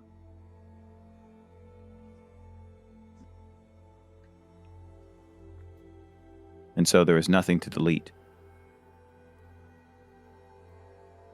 Jules puts forth, and he's sitting here with like Rilla's notes, and says, "And if I'm being particularly pedantic and being a bit of a ritualist myself, Please do. It only says to travel 50 leagues south. Doesn't say anything about straight lines, walking it, riding it. Just go 50 leagues south, and then we rest." I think it's fine to take the 2-day detour. I don't think that will disrupt anything. Would prefer not to.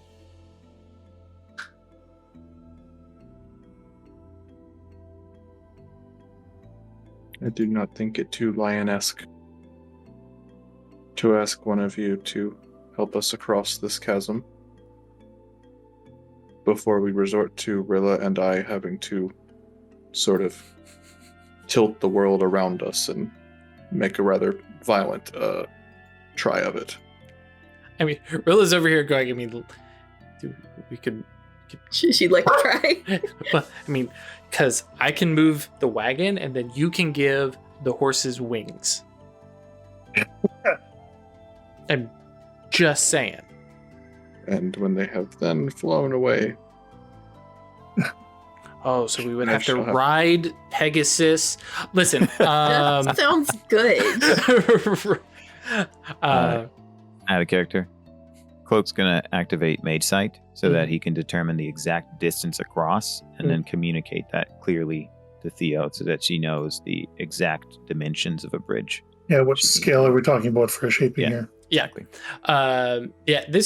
It's not, like I said, it is not a far distance in terms of scale. Let me just pull up. I was just trying to expedite that. Oh, no, I think that was one of Craig's considerations. Like, okay, what spell factor is necessary? And I was like, oh, wait a minute. Cloak can turn through Space Sight, could know instantaneously what the distance is. So the other side of a small warehouse is pretty good. Even maybe a large warehouse So scale -4.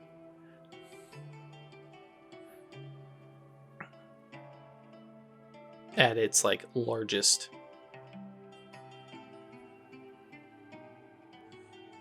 So I'll go with the large warehouse to make sure I have enough volume or whatever Mm-hmm. to make it secure. That way you weren't tiptoeing on a narrow bridge. It's going to take me a while, I think. I'll put some ritual decorations into this. That's fine. It's still faster than a 2-day detour.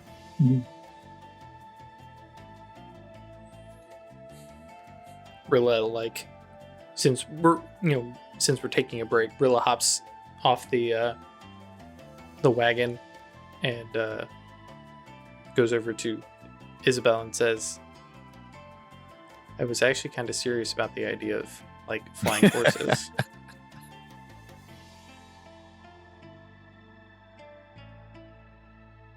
I mean, not now, but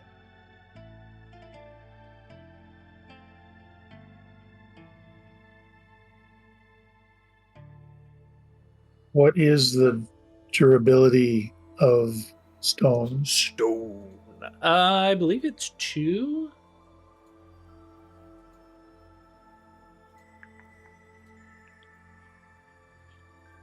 I'm going to Probably. bookmark this stuff Yeah, sometime. If you put extra layers, you get more. +1 durability layer. So 5 should cover me then, right? Can I do anything to like Stone is 2. buff her? There are a couple things, and one I'm of them, looking for like spellcasting boons or fate specifically, is it supernal superlative luck? Yes. You can get a rote quality on it. It doubles the ritual time for it, but it would basically mean that Theo would only take 2 ritual durations instead of 1, or still take 2 ritual durations, but then have the rote quality, which will almost guarantee the spell goes off. I can also give her 8 again. 8 again. The downside of 8 again is you already roll a success, so 8 again is only useful for getting like exceptionals. Whereas the rote quality gives you a chance to re-roll any that fail. It's effectively doubling your dice pool.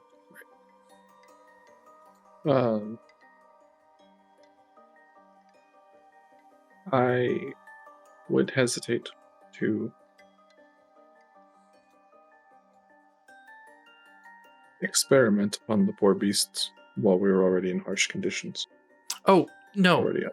no, like well, I guess like we've been having conversations with Jules and one another, and Legba's invitation into his Oneros and things. No, I'm just realizing that there are things that we could do together.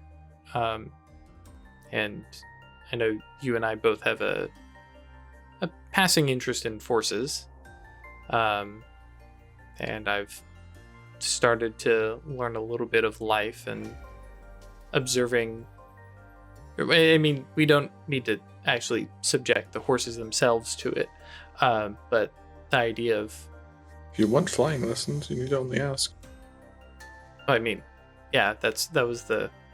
So I started with the horses flying, and then I realized, yeah, there's no need for them to fly if I could fly.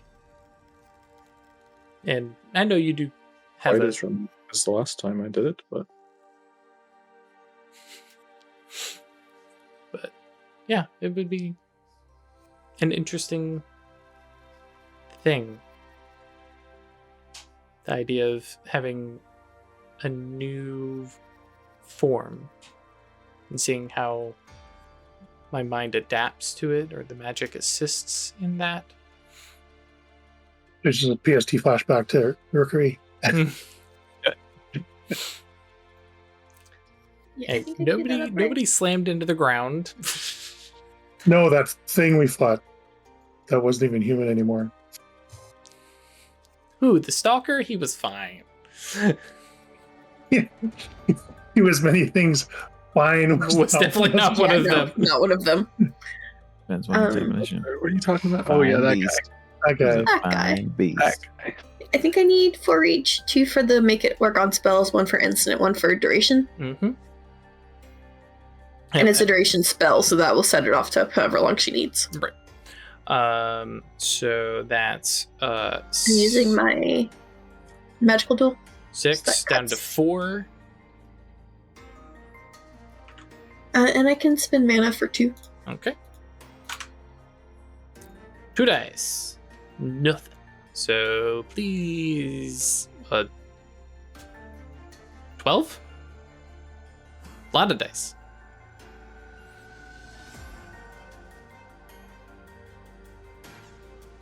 Only 4 successes. Hey, you do not get your mana back. Do remember that the spell itself also It costs costs mana. one, Yep. So Yeah, you got the rogue quality on 1 roll. I assume it's going to be this one.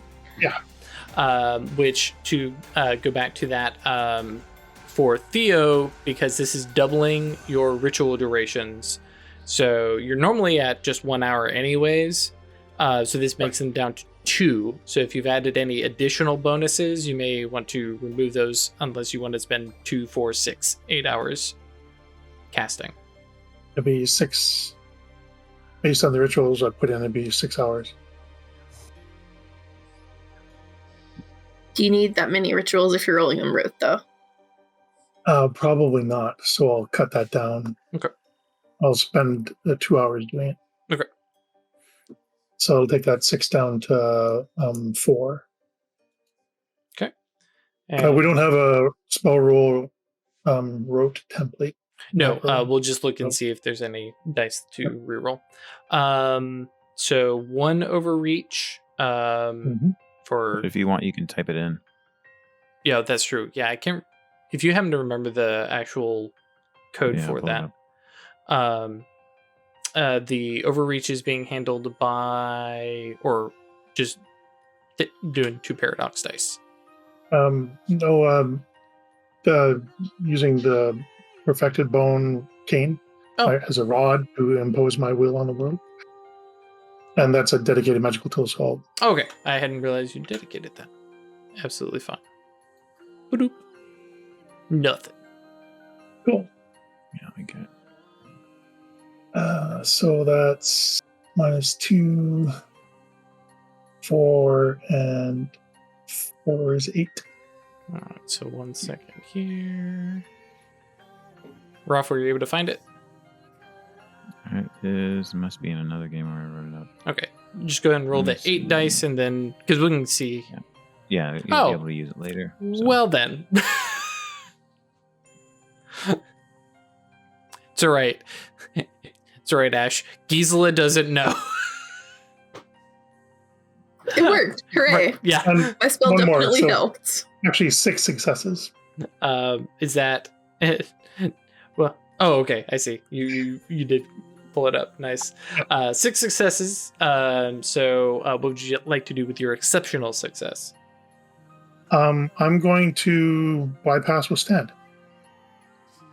So this is a cast Hardy, iron fucking yeah. bridge that's made now. Hardy stone bridge. Very reinforced. Yeah. Cool.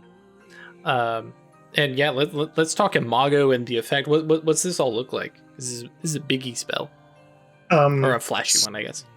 So I'm imagining just like pulling in stone from the sides of the canyon towards the center to give us raw material, and then just extending it out like an arch. Oh, okay, cool. So literally just a long span across. Yep. Okay, cool. Like the bridge at Khazad. Yeah, the bridge at Khazad-dûm. Knew you were going there. Nice. Yeah, and so that just, I imagine, just straight up shoots out like a fountain almost. Just spray, rocketing across. Get it? Mhm. And- Terrible. Thank you.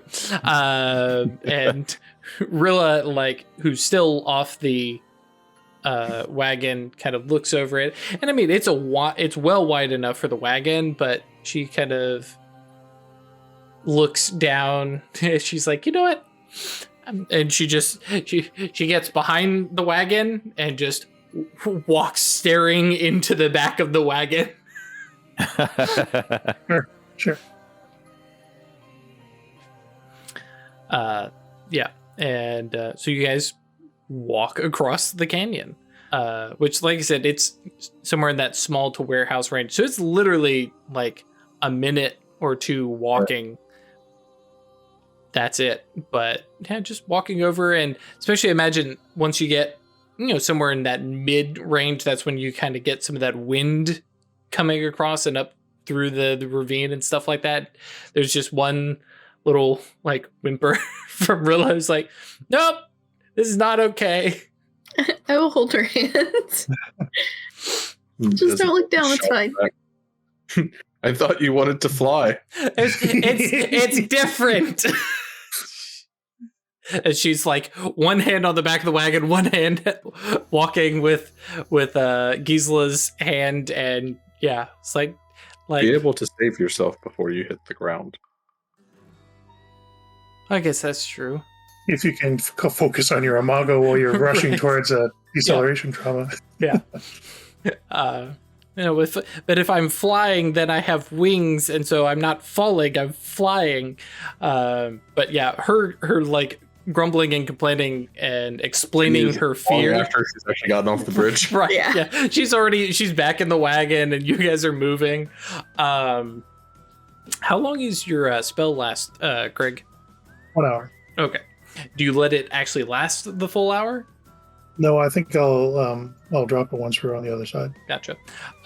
Second question. Actually, hang on. Let me go back over to roll 20. Yeah. Okay. So you use shaping. So do you put it back? Put it back. Yes. Okay. Because As shaping, near as I can to the original sure. positions of everything. Which I feel You like can probably just do that in Matter Mage. Right. That's kind of my thought. It's like, no, I'm just going to restore this back to the way it was before I got here. National Park Service appreciates it. Not going to be founded for another 60-something years, but I've met some park rangers, man. Some of them will come after you. Listen. It's retroactive appreciation. Yep. Oh, I'm so glad there isn't some hastily assembled yet incredibly durable stone bridge. Solid. Plummeted, but it didn't break. What happened here? Oh, that would be really weird. Just this. It clearly came out from here, and it led. How did this naturally shape? Yes. How did it naturally shape? It would be so useful for wildlife, though. The Could wildlife would be very appreciative. Good old land bridges. So yeah. Just before she lets it go, like Theo's just going to take a moment to admire her handiwork. Like this is definitely the biggest spell she's ever done. So Yeah, in terms of like physical space, yeah. Mhm. And then very neatly and tidily puts it back. And fortunately, it's actually kind of easy because you got the whole ravine thing. So you just kind of line up the striations a little bit. And okay, good enough. So yeah, Rilla continues her, griping about the difference between fear of heights and flying. And you all continue your ride through the desert, who now, after several days of getting away from the Purgatory River, which is basically the only major river this direction until quite some ways south, well into the not quite steppes, Badlands. I don't know exactly the right biome that we're in, but at this point it is officially like buzzard territory. Well, after an hour after we drove away, Theo just sort of, we probably should have erased our tracks. If those dragoons are following us. And then they just hit the ravine. And they just disappeared. Yeah. You know what? Let them think about that. I mean this in the most sincere way I can about Sergeant Leo. Fuck him. Sure. And Rilla is at this point, laughing because she realizes, oh yeah. From her perspective, she's like, as a scientist, yeah. I mean, we of all people should be aware of the dangers of making people curious. She says, but hey, maybe it will lead him to a new appreciation of life and understanding, and maybe in our own little way, we lead to his awakening. Or maybe it'll lead to a large bonfire with a stake in the middle. Oh. Well, There's a few ways that could go, right? yeah. I think would be a tremendous leap on their part. Be a damn shame for their fire to not be able to light up, though, huh? I was thinking more metaphorically than literal. I know they're not necessarily any particular danger to us. Yeah, which actually of point, because you guys have been heading straight south for several days now. You have lost sight of your cavalry friends. Yeah, at this point, I'm just kind of concerned about running into the war. Which, from your understanding, is still quite a ways south. Further than that, okay. Yeah. Luke says, Theo, I'd like to engage you on the concern about curiosity as well, because I think this has been a sticking point in our coven. In that it seems that we are all of a different perspective on the responsibility we bear for the actions others choose in response to things that we have done. Although I believe it's wise to be cautious and to clean up your messes, I don't think that there is a responsibility necessarily leavened upon those who do something just because someone else makes a bad choice in response.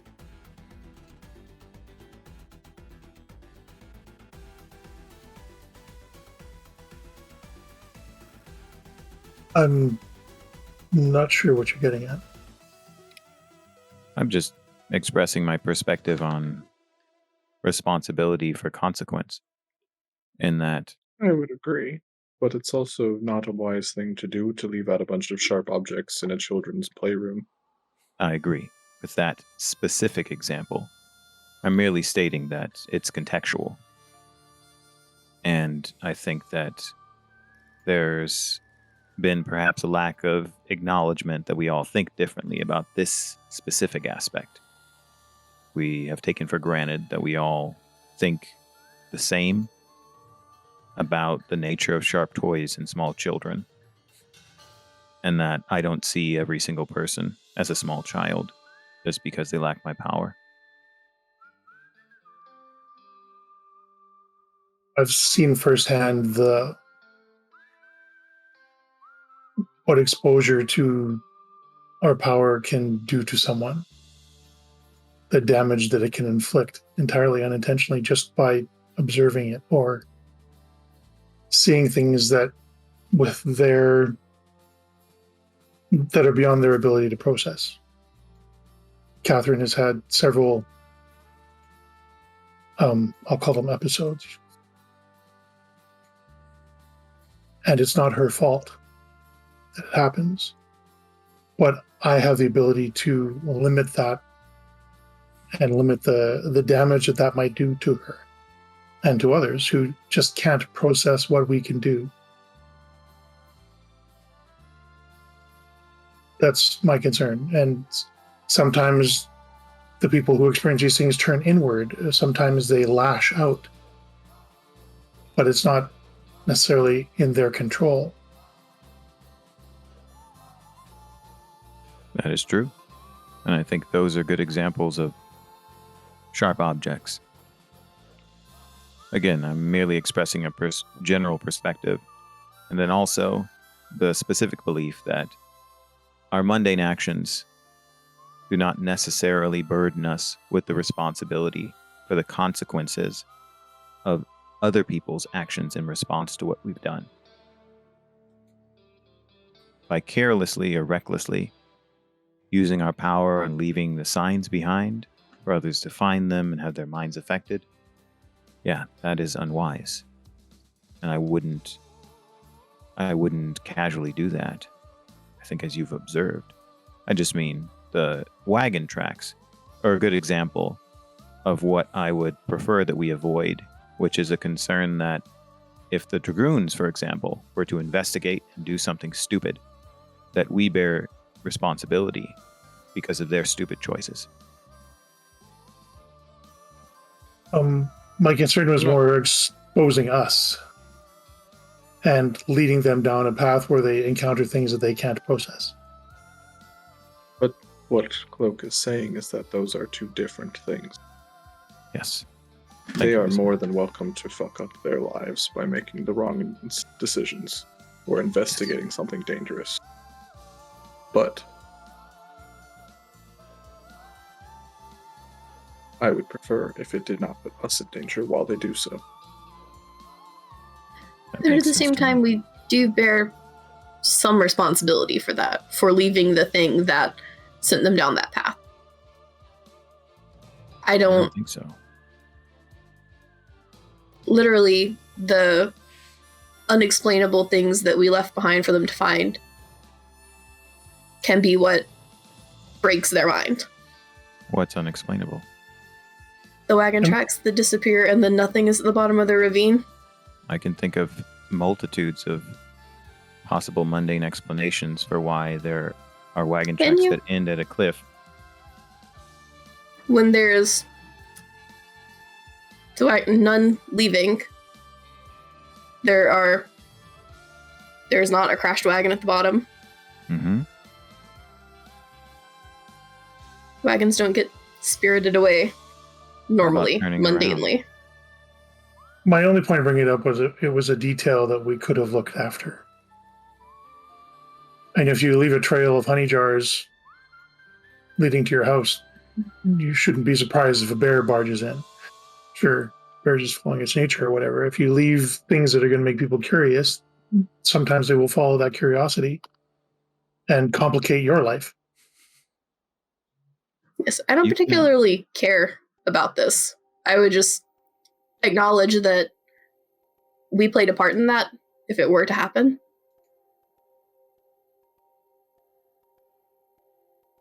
To a point. All right. Yeah. Yes, I can acknowledge that perspective. And in case in point, with this particular concern, if you wish to erase the wagon tracks, I can help you do so. As could I. Again, I'm not Mhm. bothered. Yeah, Yeah, I believe it was mostly saying meant that as a for Theo. discussion of future activities, was it not? Yes, it was. as something to take as a lesson moving forward. Yes. I'm not suggesting we turn the wagon around and go back and fix it, or use our magic to make the back there be here as we choose. I'm just making a note that it's probably something that we might want to consider moving ahead as we move forward. Fair enough. Then a lion appears out of nowhere. Not with only 33 minutes left in the episode. Maybe when we have only 5 minutes left in the episode. Yeah. Do you cliffhanger, bro? Yeah. I imagine you all are having this conversation as you carry on. Sure. And comes into night on the fourth night. Is it the fifth night? No. So, Third night? Chris Oh, yeah. is Because just Stag was the revealing fourth the use morning. of forces 2 for invisibility. Sorry, what? That was a John Cena reference, but it was Oh. bad. Anyway, keep going. Keep going. Just move on. Just move on. Move on. Just move His camera's fine. Anyways, oh good lord. Yes, that's true. This was the fourth morning that we found the stag. So into the fourth evening, into the fifth day, everybody gets a willpower back. I know Gisela is going to want to inspect her page. Yeah, in the morning before we head out. And yeah, notably, no lion. Which for Jules, he's like, great. Another day of watching out for a lion. But considering the time you have made and things like that, rough estimate, because it's not like somebody's marking off or, taking or have a GPS for how far you all have gone. Legba still has that spell maintained so that Mage Sight does not require willpower. Oh. Yeah, I mean, Legba should have a precise to the inch idea of how that far. That's very done, true. right? Yeah. I'm scouring strength to get some mana back, Okay. and I just got 2 successes on my Screamy. Cool. Sorry, hang on.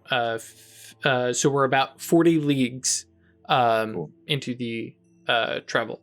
Right? Fifth? Yeah, okay. With the clearing of the second layer of opacity, having the book and the journal, and kind of seeing how the two were connected. And you can definitely see that there's no spell that change these directly. And especially considering you're looking at it with time, it's like, okay, something happened in the past. And only it seems to have been affected, which is, from your understanding of time, kind of peculiar, because usually if somebody changes something in the past, then it's always been that way, and you don't notice unless you're in the present watching it change. Does Giza vocalize this? Yeah, I've been mentioning what I've seen. So, what if the supernal truth that my handwriting was based on has changed? I think that's kind of what it is. Like, I'm thinking that this book is different based on who is doing the journey. It might have said what it said because that was the last instructions that have been followed. But as we are following it, it's changing and giving us our instructions. Like a new page showing up. Which, Rilla, does bring us to, we still have no idea who she is.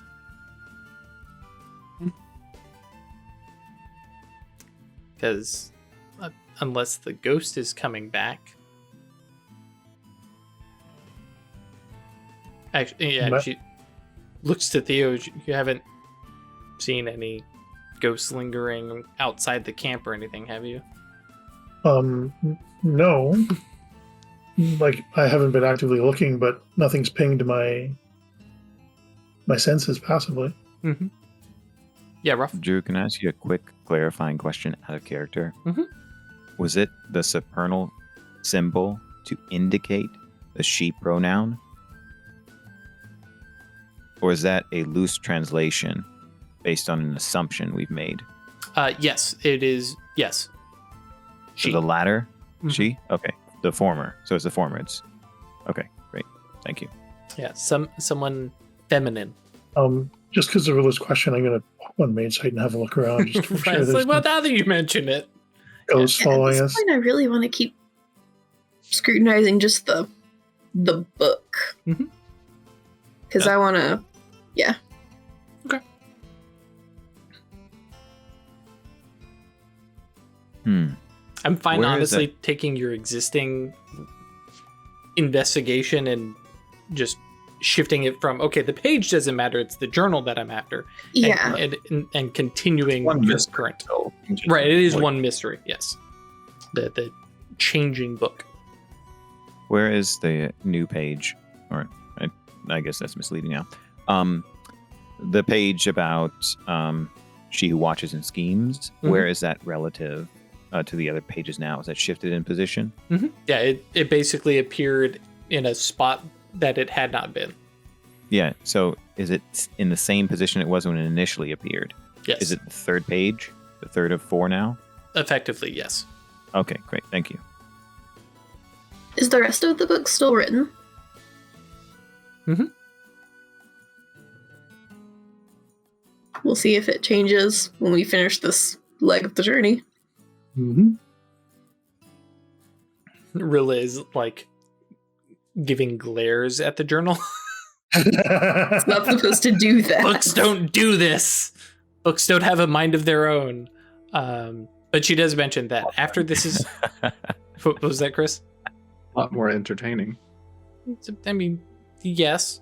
But yeah, after this is all over, if this all works and we still have this book, I really want to study what this thing is doing. Because By the time we finish the journal, I'd imagine we'd know what it's doing. yeah, well, how it is doing this. Yeah, I think Nice. she's more digging into the mechanisms behind it. Of The how it's crime doing. side of it. Mhm. Is someone watching and manipulating it now? Trying to find all the little clockwork inside the book, huh? I mean, Yes. if that would be terrific, yes. Or the little spirit that's waking up in the middle of the night and scribbling new notes. I would have noticed that. Have you checked? Yes.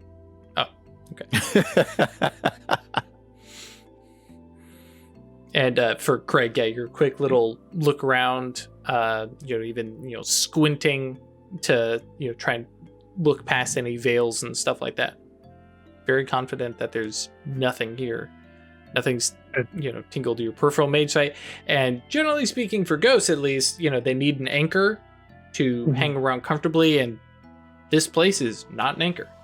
As opposed to when the morning chorus showed up, and for a while it had been an anchor. Look, when that happens, when Theo confirms that she hasn't seen any ghosts, Mm-hmm. Cloak then says, considering the new third page makes me realize something. If the lion that we are to encounter is a supernal lion, why would we see it? Wouldn't it be the best stalker there is? Why would it approach us plainly?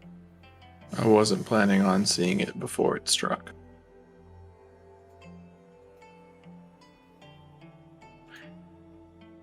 Yeah, we knew more even before the stag just walked into camp. Jules, kind of brings up to be pedantic again. It depends if we're up against a lion or a lioness. As Yeah. I would much prefer Well- a lion roaring and letting us know. Well, aren't there many kinds of lions? Oh, yeah, American lions. We have mountain lions here. Yes. It's just like Jules realizes, oh crap. Because of course he's thinking of, very African. Sure. Which maybe he's seen. I don't know if they've been to Africa on their finding the black hole journey. Mhm. Okay. But certainly I have not, and only know of them through tales. Right. You might have seen like a picture of one in a book. Potentially. But The 1800s. Pre-Darwinian bio drawings, probably not. well, and the best. if nothing else, you've got lions of the heraldric variety. Yeah, there's a rampant lot of- lions. There's a lot of distributed biological knowledge and collection prior Yeah, to. but that doesn't mean Isabel has seen it. Right. Oh no, I'm not asserting that she would. Yeah. I'm just mentioning that there's information around. That's all. I was responding to the notion of it being pre-Darwinian. That's all. Jules and Rilla might be the only ones that have actually physically seen one, maybe. Yeah. Yeah, it's totally cool. I'm not blocking your roleplay in Isabel. I'm just saying, if other people know Right. of a lion. I was trying to that's engage with reasonable. the lioness comment because I don't think Okay, Isabel gotcha. would know Mm-hmm. exactly what he means by that and would be very Hmm. curious. Right.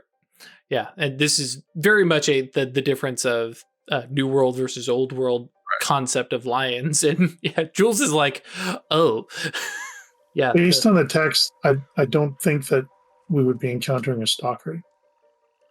Rampage. It sounds like a rampage. Overwhelming force. You'll see it coming and know there's nothing you can do about it. This is kind of how I'm expecting it to go down, but That we'll really provides the challenge. And this is as you all are getting ready for the day and starting out, and Jules is like, terrific. It's like adjusting because I imagine he's accumulated some form of firearm. It's like, yep, okay, terrific. Great. Yeah, you guys. And I'm glad we talked about this. The reason why I brought this up, the notion of, hey, what does it mean for there to be a lion, is that it might aid us in interpreting what it means for her to be a snake or the fox among sheep. Agreed. Metaphors all around. Indeed. I mean, so we have Jules again.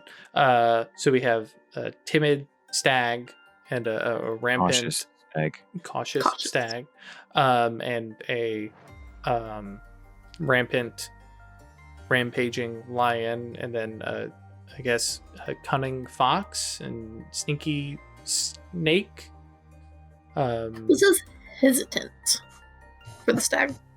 Yeah, blue barracudas, purple parrots. Which super excited. Apparently the new season all the of that alliteration in has there. come out, and yeah, I need to go see the adult version of this of Legends of the Hidden Temple. So yeah, if anybody knows the link. Anyways, Jules is like, so will we be seeing? Actually, should we have been paying attention? Were there more animal references? But it didn't show up until the extra stuff started showing up. I don't recall there being anything in the translation that I wrote. Are the previous pages the same? That's a good question. But- they are? Okay.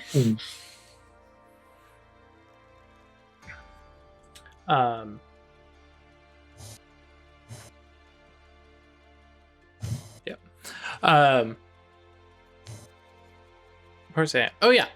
So yeah, you guys continue on having your conversation,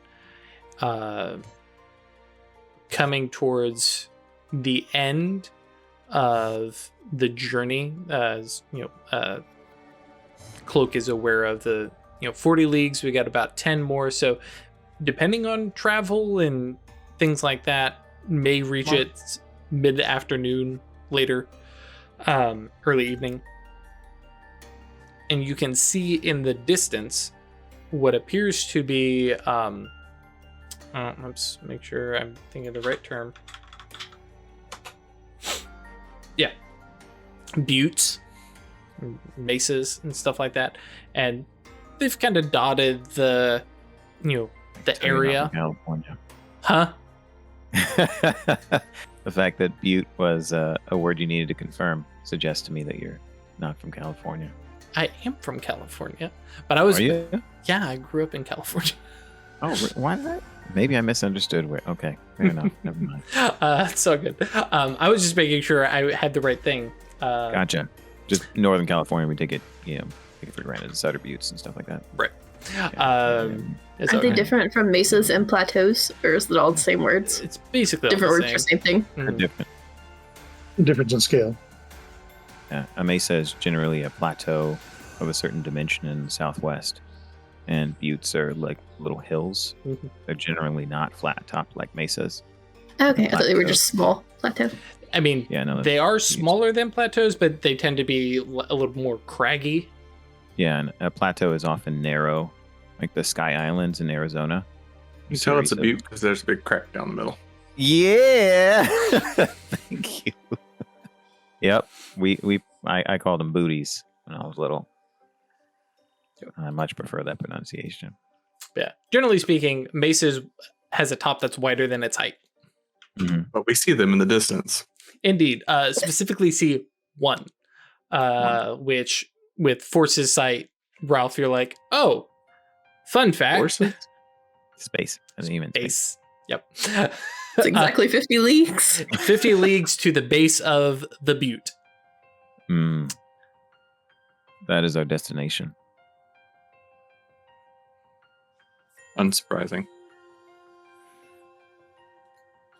Um, yes, welcome to Geology Talk with OA. Um, so, continuing on, Jules notably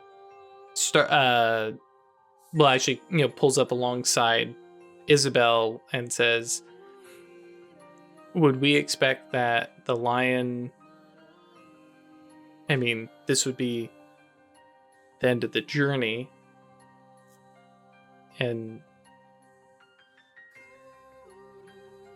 because you two have been ranging out, right? And so he I do not know what to expect. I merely am ready to react. okay, yeah, that's fair. You know, I'm just gonna say this to you. I kind of wish we had the dragoons with us. Why? It's just more guns. It will be fine. I know, but I have, he pats his revolver. I just have this, and my wits, and And the five of us have many tools at our disposal and will not allow you to come to harm. If you need a bigger gun, I can probably help. may need to have a conversation with him about that later. I was there just like leaning in on our conversation, like, oh yeah, you need a big gun? And make a regular gun shoot real big bullets. Or I could make a regular gun be a gun rifle machete. some straight up Swiss Army cyberpunk. revolver. Yep. Yes, It's a butterfly revolver. If Cloak had overheard that conversation, he probably would have checked Jules with his desire to feel more comfortable by getting a bunch of armed men. He just wants more guns. Oh, And- fair enough. Mhm. Just- And Drew, Oh, yeah. Drew did say it was kind of a private conversation. yeah, exactly. Yeah. That's why It's all I good. said if, I understood that he wasn't part of it. But as he's riding alongside, he actually brings up, could you help me, like we've flown, and one of the things I was thinking about, and we keep talking about sight and stuff like that, could you help me see better? Is that within do you think? I feel like it's okay, it's not affecting our journey and travel. See far, or do you want to see detail? Detail, I think, right? You want Both? the eyes of a predator. Yes. Or do you want the eyes of a herd animal, wary for threats? Can I say both? But no, a predator. You can definitely see he's trying to read. He's like, is there a right answer to this? I know that, Jules. And she just like puts her hands on either side of his head And she says, "Fine, you shall be my lion." Oh, yeah. And this is just going to be 1 overreach, so a chance die. Okay.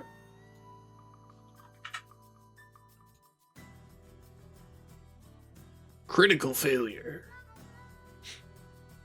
Excuse me, dramatic failure.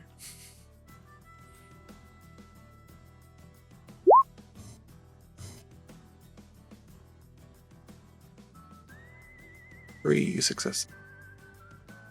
All right. And then if you'd be so kind as to roll Gnosis plus life as a counterspell. Oh, snap. Fun. Let me make sure I'm looking at this right. Whoop. Da, da, da, da, da.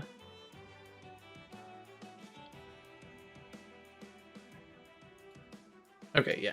There's no... Oh. Alright. You're close. Okay. Well. Yeah. So the spell leaves your hands. I imagine you can feel it in your fingertips. Mm-hmm. And then it just kind of washes away. And, Jules keeps looking at you kind of expectantly. And kind of looks over your shoulder into the distance. You watches him squint a little bit and kind of looks back at you. Canceled my spell. Oh. And voice, low whisper, right? And he's like, so what do we do about that? We appreciate that. The journey, the part of the journey about surviving in the wild, perhaps does not want us to enjoy our life magic. Okay. So no paranoia yet. Well, no, I take that back. Paranoia already set in. No fear. Mhm. Okay. Kind of draws back. Actually, I think he draws back and then goes, "Oh, hey, to cover." And then leans in and just goes for the kiss. There's the whisper, "This is what we were doing the entire time."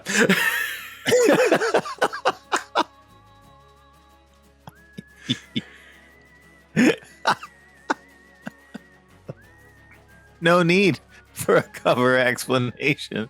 Nobody knew or had any questions. No. Okay. But Jules, however, yeah, somebody asked asked Jules about his dating background sometime. It's not great. I never would have guessed. But then kind of sits back and looks about afterwards and says, "Okay,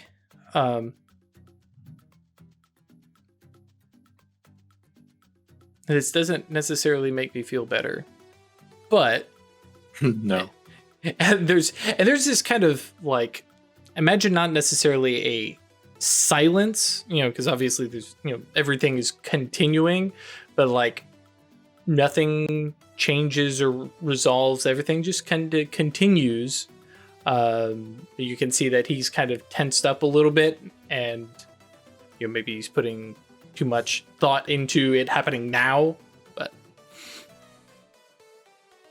but then kind of pulls away, and rather than ranging out, kind of just moves around to the other side of the wagon, so you guys have the diagonals. And also So that sounds good. yeah, and then he makes mention as he's passing by the wagon that the spell was attempted, but something stopped it. It's just letting people know. That wasn't his knowledge to reveal, but that's fine.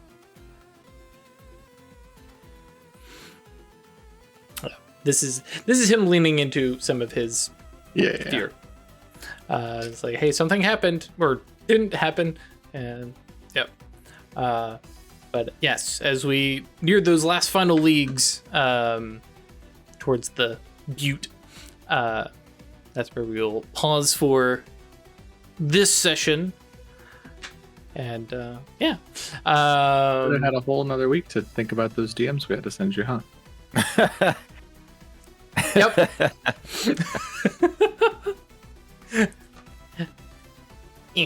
Really looking forward to that. Yep. Yeah, this is gonna be great.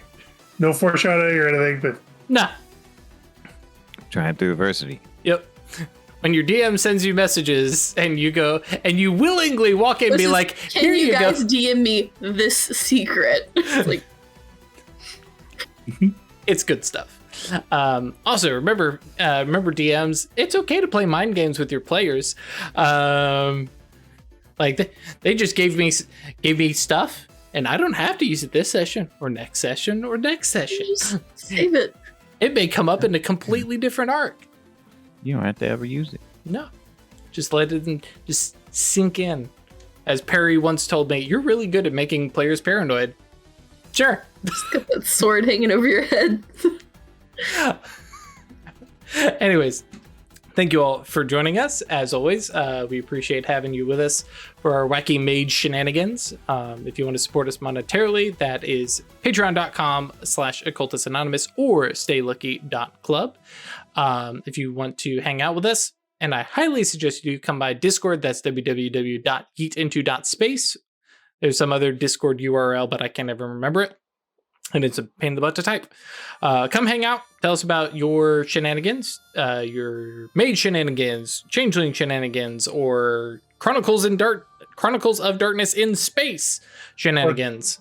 just shenanigans. Yeah. Try to keep them like PG-13. You know, we don't need to know everything about your life, but you know. We got some young folks. Hey! Justice Brewing, check this out. Actually using the Discord. I gotta remember that I have those in neat, Twitch. yeah. I have that. It's there. Yeah. But yes, come hang out, see birds. Well, actually, we haven't seen too many bird pets, but lots of dogs. It's been lots of good dogs recently. Lots of good dogs. There's a hamster or gerbil this morning. Yeah, good stuff. Lots of friendly, fuzzy, and occasionally scaly friends. And yeah, it's a good place. Come de-stress. We try to keep the real life, real world, politicky, we're living in a pandemic kind of stuff out. So you have a chill place to hang out.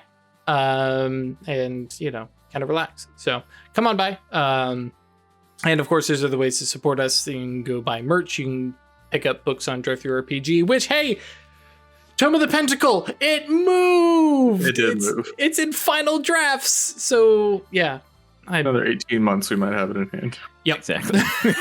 I'm not overly getting too hyped, but hey, it's cool that it moved. So, and I have heard that both Virtual Horror Con and Onyx Path Con are coming. So you may see some of us doing stuff with that.